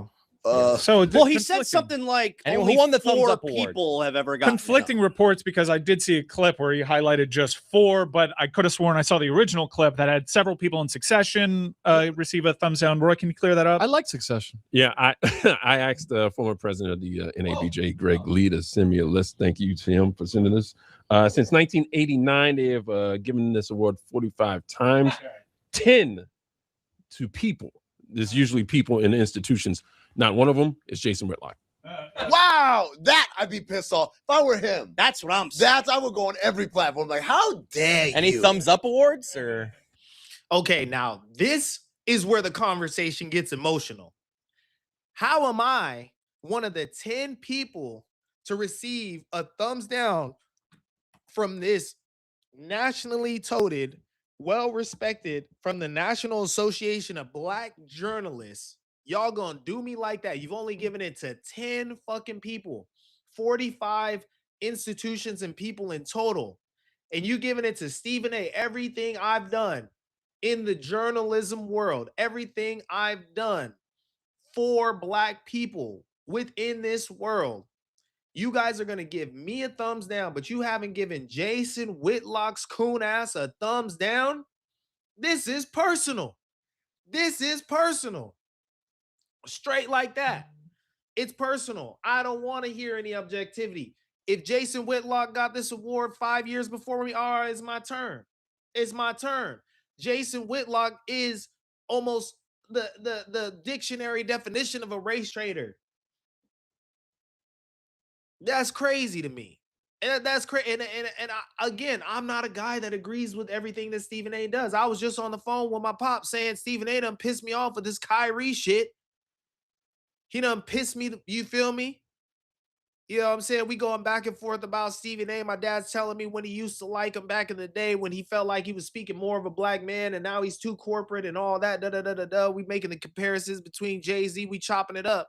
And I'm like, I was pissed off at him. Then I heard his WNBA take and some other takes, and he brought me right back in. And I was like, one thing I respect about him is that he's a great entertainer, orator, broadcaster, whatever you want to say, journalist, whatever you want to say. I can respect it. I can see the skill set, and I can say he's playing at an uber elite level. He's beyond the S tier, But for them to be giving Stephen A a thumbs down and Jason Whitlock, after all that he said and done to harm the black community politically, all sorts of, nonsense, whatever. And I don't even really be going hard on Jason Whitlock like that. I said Stephen A and Jason Whitlock, damn near the same person. They're provocateurs. But it ain't no way that Jason Whitlock hasn't gotten a thumbs down and Stephen A just got a thumbs down. That's all I got to say about it. That's all and I know if Stephen A was like a Shannon Sharp or like a LeBron James type figure, bro, he wouldn't get half of this shit that he be getting from people from our community. He wouldn't. He wouldn't. You couldn't convince me that he would, bro. Like I said, there is a perfect way to perform blackness. We just haven't discovered it yet as a people. And we're gonna keep on downing each other and having these dumbass fucking conversations and doing these dumbass little slights to each other until we figure it out. And I don't think we'll ever figure it out. Does it exist? The way that we ride for shit and act like it does, it must. Hey, it must exist. You got me there. It must exist. But hey, man, I don't know. I don't know. Let's tap back in the chat land. Let's tap back in the chat land. I'm gonna go full screen on them. I'm gonna go full screen on you. Oh, wait, let's stop sharing, go to full screen. What's the deal? What's the deal? So let's see what we got going on in Chantland. So Moose said, you guys are alienating me, goes on Fox News. King Dante 66. I know Lush personally. I worked with him. He's a snake. When he is on drugs, he will snake anyone. Okay, cool. Whatever. We're not even talking about Lush. Can't wait to crack open my brew on a lunch break and watch the No Jumper news. I'm sure they're going to be on some BS. Yes, we're going to be on some BS today. We got a lot to talk about.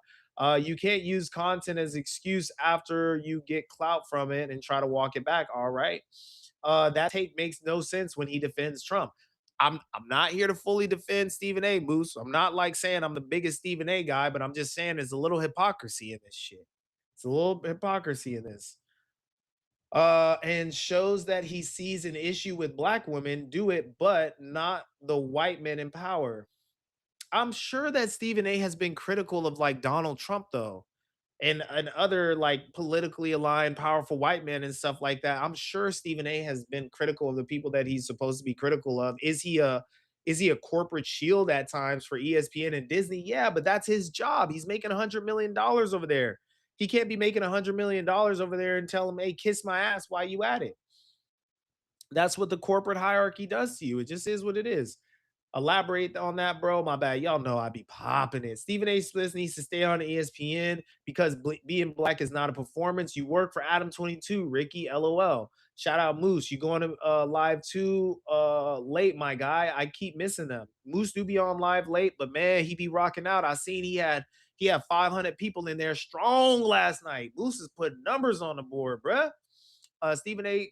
Made a career of tearing people down, him and Skip. Tearing people down or debate style sports talk. Someone's going to be the low man in that kind of talk. I don't know. Now, Trump is a money man. See, y'all be using that excuse for Trump. Trump is a money man. Hey, Stephen A is $100 million man too. Off of popping hot shit. Off of popping his collar. You know what I'm saying? So, I don't know, man. I just think we need to broaden our imagination about what it means to be black, what black people can accomplish. Let's like Stephen A got to go deal with them white people that don't want to see his ass coming running for office and shit like that. You know what I'm saying? And I hate to just do it. It's like kind of like low level race stuff or whatever.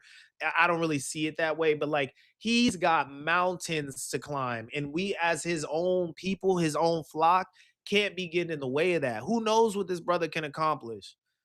I want to see him take it as far as he could take it. I want to see him grow and go into new spaces because goddamn white people are electing fucking reality television stars to the presidency. Why can't we have our very own Stephen A from ESPN First Take? You know, he might be a better negotiator than Trump. Trump keeps telling us he's going to get us out of this war any day now, and we still in the war. You feel me? I'm checking what other American presidents were entertainers before going in office.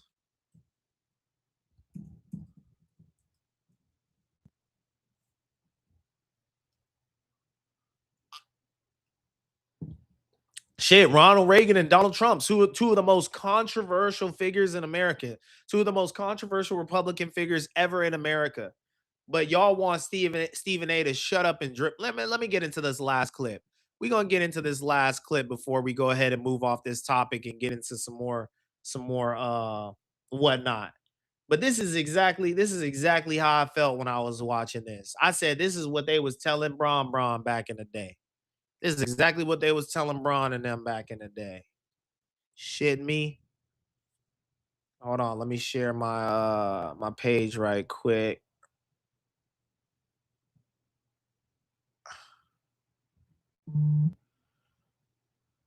The people who critique athletes or celebrities or comedians or whatever vein they want to put us in that speak on stuff that literally affects all of us, but for some reason we're not allowed to speak on it in some people's minds. That went out the window when the game show host became the leader of the free world. Right? Come on, dog. A game show host. A game show host is the leader of the free world right now. And y'all telling me Stephen A can't hold a position in office? Come on, dog. Playing about it. Here's the thing, because the only time they ever listen to black people is when we're singing, dancing, running, or jumping. Only time. And that is why. Stay in your place, boy. Stay in your place. And we be doing that to our own people. It's crazy to me. For oftentimes when the nation looks at distractions, and we are generally at the center of that distraction through athletic prowess or through entertainment, the only time they're ever going to hear us, look at the greatest people in the world who moved needles. It was Muhammad Ali. It was athletes, actors, and artists, people with the attention on them that changed perspectives. Motown changed the 60s. It wasn't people, marching. It was sounds and it was sights. It was people risking things and people that they respected from an athletic perspective. So it was the Jim Browns and all those people that changed America's mind. And it was because the only time they hear us is when we're doing something they like. I don't want this to be a completely political conversation. We're here where we're at now. So what do we do moving forward? We're going to make it. Listen, when the world ends, there's going to be two things left. Niggas and roaches, for sure. They're going to be left. Nothing that they're doing have we not seen in some kind of iteration. Facts. Nothing. So as much as that, and the funny thing, I'm a 60-year-old wealthy black man. I wouldn't vote. Nothing. I ain't gonna have no abortion. I ain't gonna get nobody. I will say this: Mexicans, enjoy your next 2 weeks, boy, because it's gonna be it's gonna be a lot of white janitors on the 21st. I know that shit. White people better learn this word, fabuloso. Learn that. The people who Come on, bruh. Stop with the shut up and dribble. Stop with the shut up and dribble. But hey, look, I said I'm not being totally objective with this. I feel like this is an emotional conversation. I said y'all was gonna hear me contradict myself a little bit in this conversation. It's just, it's just how I'm feeling, bro. It's something I've been feeling around just the no jumper sphere and whatnot. I said it in my response to Keem. It's just I'm done coddling you niggas, man. You guys see a nigga you don't like the way he be representing himself, the way he walk, the way he talk. Y'all got a problem with it. Keep that shit over there, man. Keep that. We on some higher level shit. I'm trying to hear what this brother got to say. You know what I'm saying? And I'm sure, hey, if you just being a human, that's one thing I can respect about Stephen A. He being a human. Sometimes he's gonna piss you off, sometimes you're gonna love him. But can I say he's lying to me? I don't think so. Because he would be trying to find the right answer every single time. You feel me? He not treating life like a test. He just doing him. From what I could tell. But like I said, not the biggest Stephen A guy, not the biggest Stephen A detractor. So let's get back into chat land. Trump got my money looking right. You would be able to afford things today if you invested correctly. Facts. Stephen A is not a man. That's a narrative. I fuck with Stephen A, except the way he spoke on Josh Gordon. He can't lay off the weed. Facts. Dante, for real, the banks are literally throwing money at me right now. Okay, fire. Everyone getting caught for Fox News part in P-brain shit. You should be calling out Obama for bailing the banks out in 08. If he doesn't bail the banks out in 08, what does America do? What are you talking about, bro? Who is this? The Life of Kata? Yo. Hold on. In 08, it doesn't matter if you elect an ex-celebrity or a career politician, Ricky. It's who has the better policy. So what is he supposed to do when our economy is crashing around the housing market? Not bail out the banks? What? That's not even the substance. I'm like, what do I do with all this? Rod, let me ask you. Okay, you guys are talking to each other in the chat. It's so fire, but I'm not gonna read that. These guys just a bunch of punk ass haters. Dude, I can't believe it's definitely fake. Moose Man talking about black issues again. After Moose is not racist. Moose, I don't mind Moose speaking on black issues. Like I said, I didn't want to really harp on the white guys talking about black stuff, but I feel like there was just parts of the conversation that they were missing. I do like them trying to bring it back to the objective realm because that is how these conversations should be had. But we're talking about some intra community politics. So some pieces of it they were gonna miss in that conversation because they're probably not privy to it. And Stephen A is just snapping, maybe from the heart. I know he's preparing, he has a great research team, but sometimes it seems like he's just talking from the heart. And I felt like that's what it had become. And when I listened to this whole clip and I, realized that Jason Whitlock, you know, hasn't received this admonishing award, I'm like, yo, what are we doing? Stephen A ain't that bad. The brother ain't that bad, y'all. You know what I'm saying? Like, god damn. Moose needs to okay, whatever. Y'all got a warped view. You got to expand on that. Let me catch up a little quicker in the chat land. Not what I said, but you're retarded, so of course you can't comprehend. Okay, you guys are really quit listening to We Starving. It's rotting your brain, loser. Jesus fucking Christ, you guys are going at it. Fox News will never ask a hard-hitting question on this topic. That's why he went there. I do understand that. I understand that. I understand that for sure. No Jumper is very similar to Fox News. Love is Blind, Ricky. You guys are just snapping, bro. You guys are airing each other out in the chat right now. No, he's doing the I have a black daughter, so I don't have a bias against black women. Yeah, he is. He is doing that. Like I said, it became an emotional conversation. It was more like, subjective than it was objective. I think that Stephen A could sit in the pocket with anybody and answer those hard-hitting questions. And if it came out like if you the criticism that you're levying against Stephen A is that you hate black women, I'm sure he's smart enough to navigate that conversation and convincing enough to where he could easily let's say he did actually hate black women. He could trick an audience into thinking that he loves black women. Stephen A got a bag like that for sure. And I don't think like reasonably, I don't think that we as the public think that Stephen A truly hates black women. I don't think that. I don't think that the public believes that either. Ricky, stop tearing down the other brothers. Stephen A is trash. Okay, you guys are going crazy in the chat. I'm gonna catch up to the bottom of it. Blood said primary custody, bum ass family. You guys are going crazy on each other in the chat. I'm gonna let y'all do you, man. I'm gonna let y'all do you. Y'all are beefing something vicious because once a nigga gets money, they use him as a poster child on how racism does not exist. And niggas fall for it every time. There you go, Brody. I like that, man. I like that. I like that. That is true. And I feel like brothers got to stop doing that. And you know who I criticize the most about that? Barack Obama. Last State of the Union, not city council, something that he did when he could have said that there is prejudice in policing and he decided not to. Addressing the union, State of the Union or something. The last one that he did, that's when he lost me. That's when I was like 17 or something.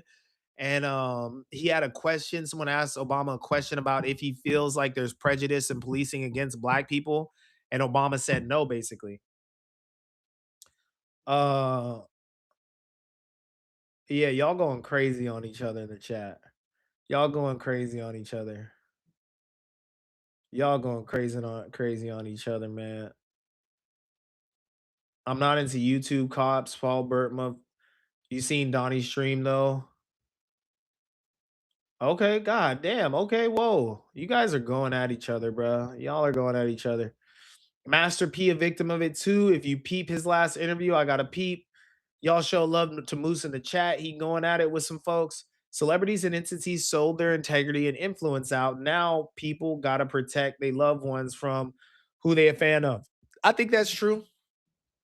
And listen, that's why I said let's try to find the nuance in this conversation and not just make it about the black community. Because as I read Brody's comment, and I do know that that is true, it's something that plagues a lot of black celebrities, but we had Hollywood afraid to acknowledge the genocide that we saw happening in Palestine, right? They wanted us to ignore that as well in the media, not speak on those things and act like everything is okay. They want us to do that right now with Iran. They don't want detracting voices going against what the larger corporate agenda is. And it's up for us, people on the ground. Like he said, they don't want athletes speaking about things that affect everyone. We're all American at the end of the day. We all have a right to cast a vote at the end of the day. And the people we vote for is going to affect each and every one of us. So you should, use your voice. No one should shut up and dribble. We should all talk, and we should all talk about what is happening plainly in front of us without worrying about corporate dollars. You know, if we're supposed to be the beacon of the West and we see kids being slaughtered indiscriminately, why isn't ESPN saying I don't rock with this? Why aren't these big corporations just keeping it a bun deli? You know what I'm saying? We got to talk about the things that we plainly see in front of our face. We have to. But that was just like, you know, my little morning flow, some things that I've had on my mind. And I just thought that would be a good conversation for us to have. You know, it was a little hip hop, little sports entertainment, little politics. I felt like it was a well-rounded conversation. Um, yeah, yeah.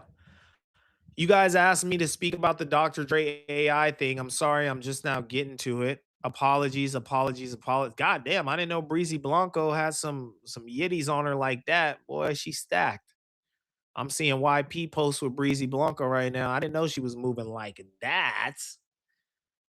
Golly. Y'all be nice to Moose, man. I don't know why y'all hating on him or what's going on in the chat. I couldn't keep up with all those messages. But let's get into this. We got Low Life Leo with some content about Dr. Dre and AI. This is more so his thoughts. This is a guy that was like a part of the competition. I noticed he'd be making these videos from time to time. I just want to tap in with him and see what he's talking about. We'll do our own research on this. I might have more to say on it maybe tomorrow than I do today, but let's get into the clip. Music, and that if you don't and you complain about it, it's because you have trouble creating. Now, I want to be fair here. I think there are ways to integrate AI tools in the process of making music that aren't morally bankrupt. Like, for instance, if you use an AI to remove background vocals, or if you use AI to lift like the strings out of a beat so you can sample it. I feel like that's fine. What's not okay, in my opinion, as a consumer and a creator of music, is for you to have the AI create the sounds that I'm listening to, if that makes sense.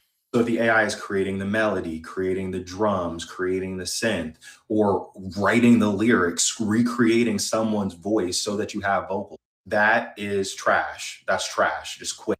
I feel like people are fundamentally forgetting what we create art for in the first place. It is not to make money, right? And it's really easy to forget that sometimes. We create art to express our humanity to other human beings, okay? Every piece of art, including the one that you're watching right now, believe it or not, you are continuing to consume because it resonates with something in your spirit. You know, this new era of AI music has kind of made me realize that I like bad art. I like it when someone genuinely tries their best to make something and it sucks. I genuinely longer seeing what someone's doing wrong with their own two hands can kind of give you a grander appreciation of people that are actually good. But now in this new AI era, even people that are terrible could probably use AI to make something that's at least mediocre. And if the floor is mediocre, then no one's going to make stuff that's bad anymore, right? Like, why would anyone risk the embarrassment of making something bad if they know that AI can at least produce something mediocre, right? So that's going to discourage a lot of people from even trying in the first place. All right, we get it. We get it, Leo.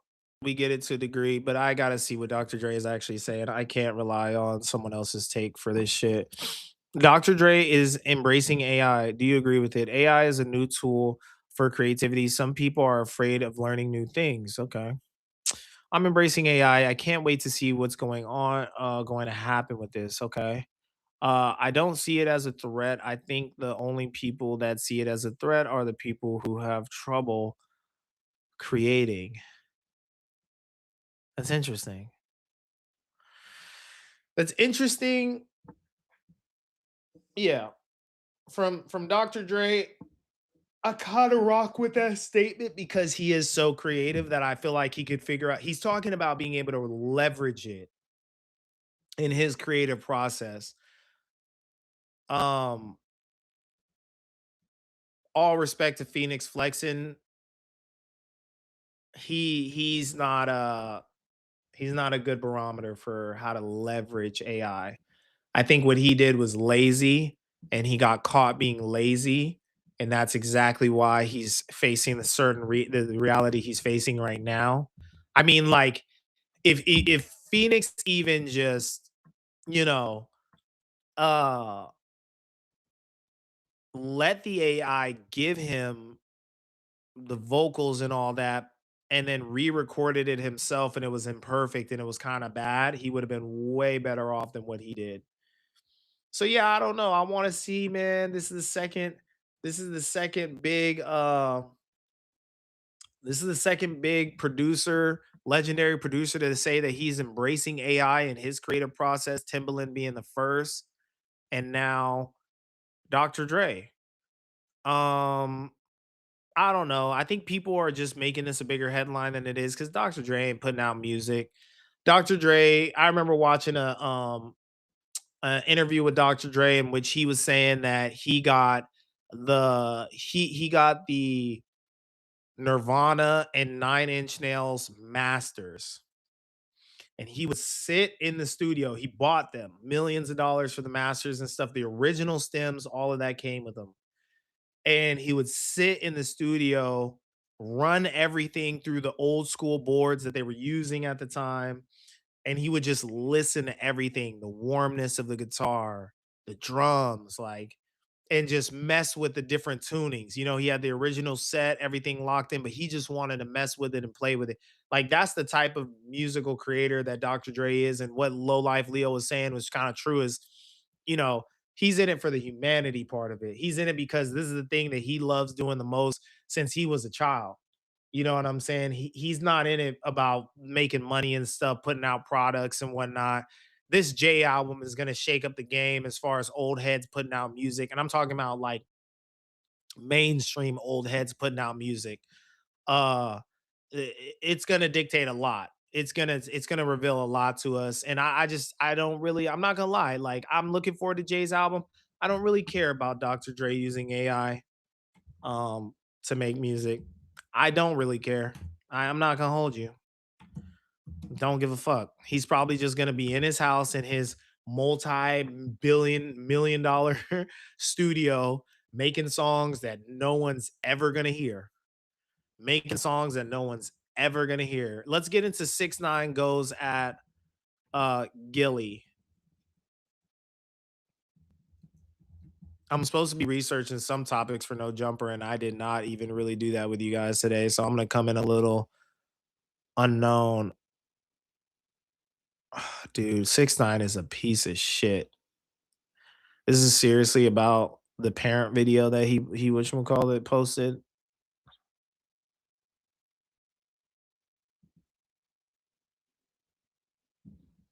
Let's see.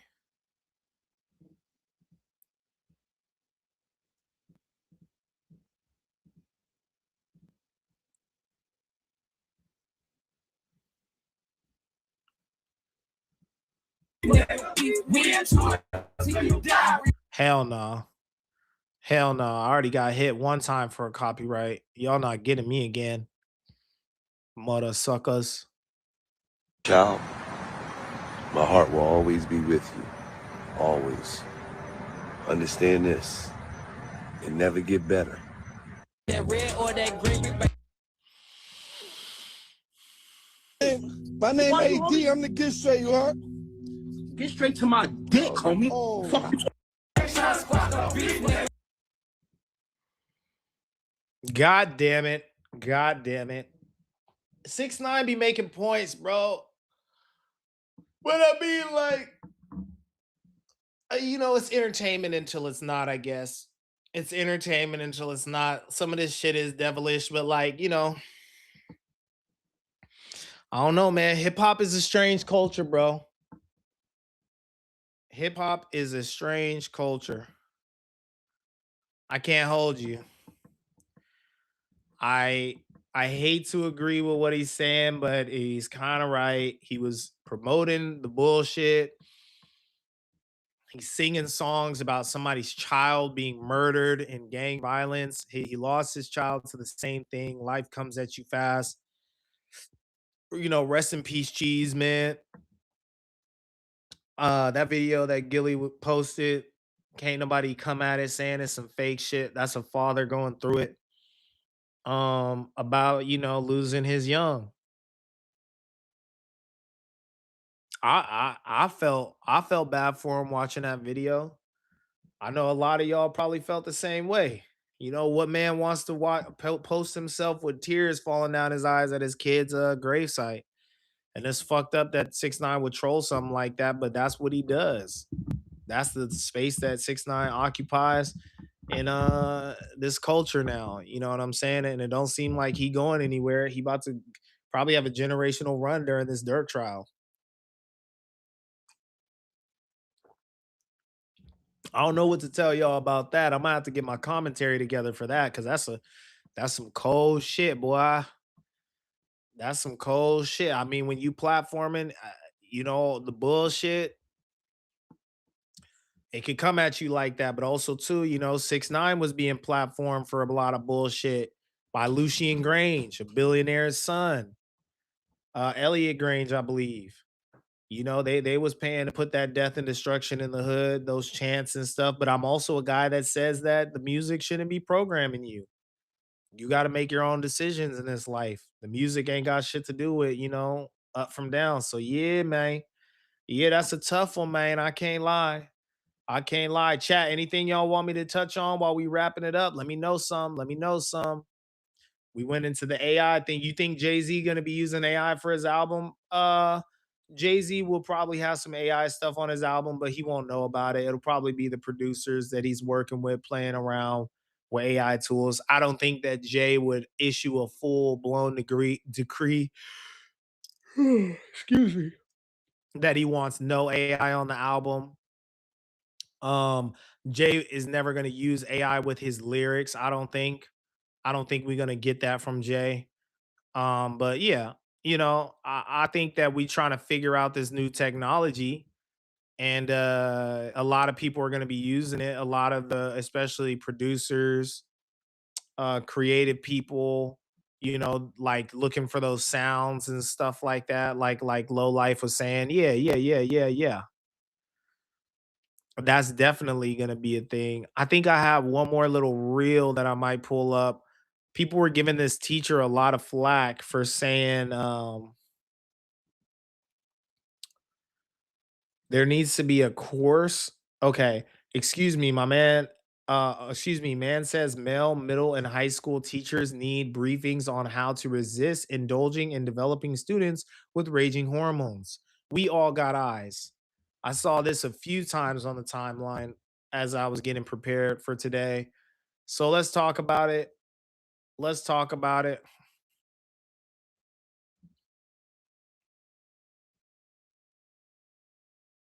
Hold on.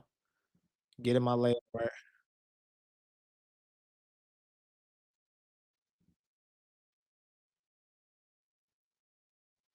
Nobody want to talk about the elephant in the room. Y'all got these grown men around these raging hormones.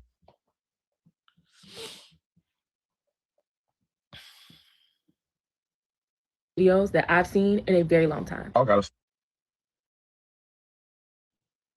This is one of the most disturbing videos that I've seen in a very long time. Y'all got to start briefing the male teachers that teach in middle school and high school. One thing, nobody want to talk about the elephant in the room. Y'all got these grown men around these raging hormone young girls that's developing, bro. It needs to be spoke on, man. Hey, dog, don't lose your job over that. Don't lose your family over that. Don't get sent to prison and have a fucking charge on your jacket over that. Because we all got eyes. Yeah, you got to have that conversation with some motherfuckers, because you got to let motherfuckers know, hey, bro, you ain't going to get away with that shit. I think what bothered me the most is the why. You shouldn't be doing this because you're going to get caught. And not because these are children. Because we all got eyes. The girls are developing fast as a mother. A child going through puberty does not suddenly become available to adults. So hip spreading, wearing shorts, getting taller, developing breasts is still a child. And another thing that makes me sick is that a lot of these grown men try to assign adult sexuality to children's bodies. You cannot determine a child's sexual history or even a woman's sexual history by simply looking at their body or their clothing. It needs to be briefings early on. It needs to be seminars held specifically for targeting men, telling them why you shouldn't try to indulge in a higher school student. And even if a child was to have a crush on a teacher, the responsibility still falls on the adult to report inappropriate behavior. There should never be a "she came on to me" defense. Really listen to how that sounds. A male educator needs advice on how to resist a student. Because we all got eyes. This also made me think about some of the things that I heard growing up differently. I used to be so aggravated when my mom would tell me, "Oh, put on some clothes. Take them shorts off. You're not about to be walking around no grown men like this." And I'm like, it's the summer. It's hot outside. Or it's just shorts. Like, what's the issue? The issue wasn't me. The issue is that there are grown men out there who will sexualize a child just because you're showing skin. But the reality is, girls should never have to carry that burden. A developing girl should not be responsible for a grown man's thoughts. Don't lose your job over that. Don't lose your family over that. Don't get sent to prison and have a fucking charge on your jacket over that. But this is exactly why a lot of parents are cautious about the adults that they allow around their children, because a lot of times these predators don't look predatory. It could look like your teacher. It could look like your coach. It could look like your youth pastor. It can look like your uncle. But it needs to be seminars held targeting men, telling them why you shouldn't try to indulge in a higher school student. This is such a tired conversation, and I really hate that we still have to have it in 2026. But I don't know, neighbors. What are y'all thoughts? Comment below. This is one of the most disturbing videos that I've seen. Nah, I'm not gonna lie. She cooked him. I'm not gonna hold you. I'm not gonna hold you. Buddy looking strange. I hate to do it to him. I felt like maybe he was trying to be on some harm reduction. You feel me? Berkeley, get ahead of the problem, give people clean needles, give them resources so that they don't commit bad and harm themselves in their life. But I don't think you can have a harm reduction conversation with, you know, the PDFs. I don't think the PDF thing is a harm reduction conversation, especially if you're an active teacher as you're saying this. Just using some discernment though. What if this was a 60-year-old superintendent of LAUSD and it was a woman saying this? What if it wasn't a man? What if it was a lady who said exactly what he said? Let's say instead of just saying men, she said men and women. Would we receive the message as being weird? Like the lady said, her mom used to say, like, yeah, you know, you can't go around grown men like that, and it shouldn't be that way. But I be seeing it. I seen it a lot this summer with the you know, the young girls walking around and the dudes in trucks whistling at them and stuff. I seen a bunch of guys hanging outside a liquor store, and this young girl was crossing the street walking towards them. And she had on a backpack. I don't know how old she was, but she had on a backpack. And they was like hollering at her. They was calling her cute and all this stuff. I'm in the gas station. Like within an earshot of it, you know, I'm just paying attention because I'm seeing her walk up to a group of men, and you know they kind of activated. So I was like just keeping an eye on it. And you know, they out there with the Modelos looking like they just got off work, and they was like talking to that little girl. She looked like she could have been 16, 17. So you know, it's some real weirdos out there. Some real weirdos out there for sure. And you got to protect your kids from them people. But I don't know, man, like that. Yeah, his conversation was a little weird about that. And he's an active teacher. He got a grill in speaking. I don't like it. I don't like that too much. Yeah, this all starts with young boys. We need to raise them better so they don't have this mentality. Yeah, facts. Facts, facts, facts. Yeah, that's a buddy, a perv. F this BS. What the F is this? Yeah, I know. This is the 1 out of 8 that EDP was talking about. I'm not gonna lie, that's what it was kind of given. That's the main thing that popped in my head. I've been saying this for a cool minute. So I didn't want to beat a tired horse. Damn, Ricky, why you ain't say something to those dudes? That's the problem. Y'all see shit and don't say shit.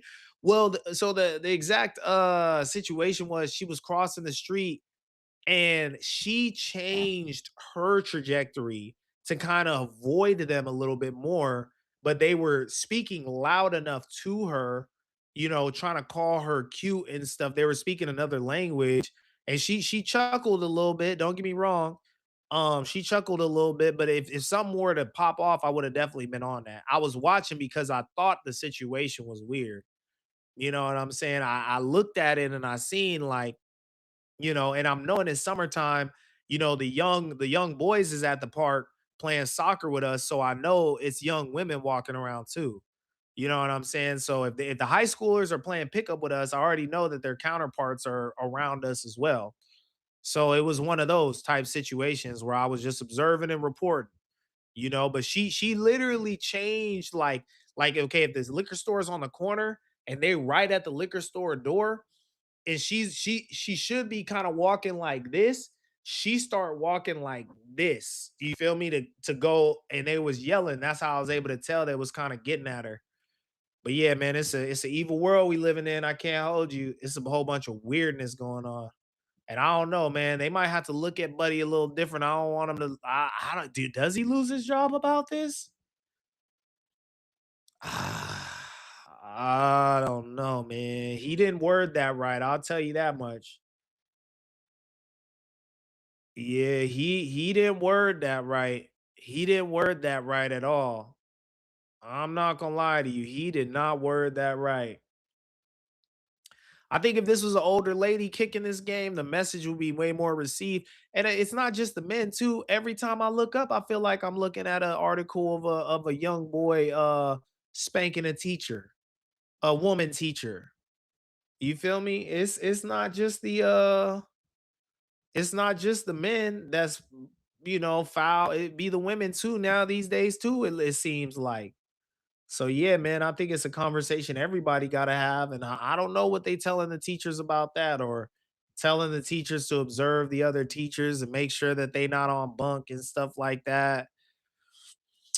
Yeah, man, I don't know. We gonna wrap it up there though. That's a brain worm. Y'all get back to me tomorrow and let me know what y'all think. But that's been another one, man. It's the dip with Rick. Please like the stream. If you're watching it right now, if you're watching it later, I see we got at least 38 likes. I'm gonna hit the refresh, make sure that you know we a little higher than that. Cause if we only got 38 likes when we've been averaging about, I would say no less than 70 in our viewership, shame on you. Shame on you. But yeah, man, I appreciate y'all tapping in with me. That's been another one. Yeah, she cooked them. I agree. I agree. She cooked them. I'm not gonna lie, she cooked his ass because that was a little strange. But I'll be back tomorrow, same time, same place.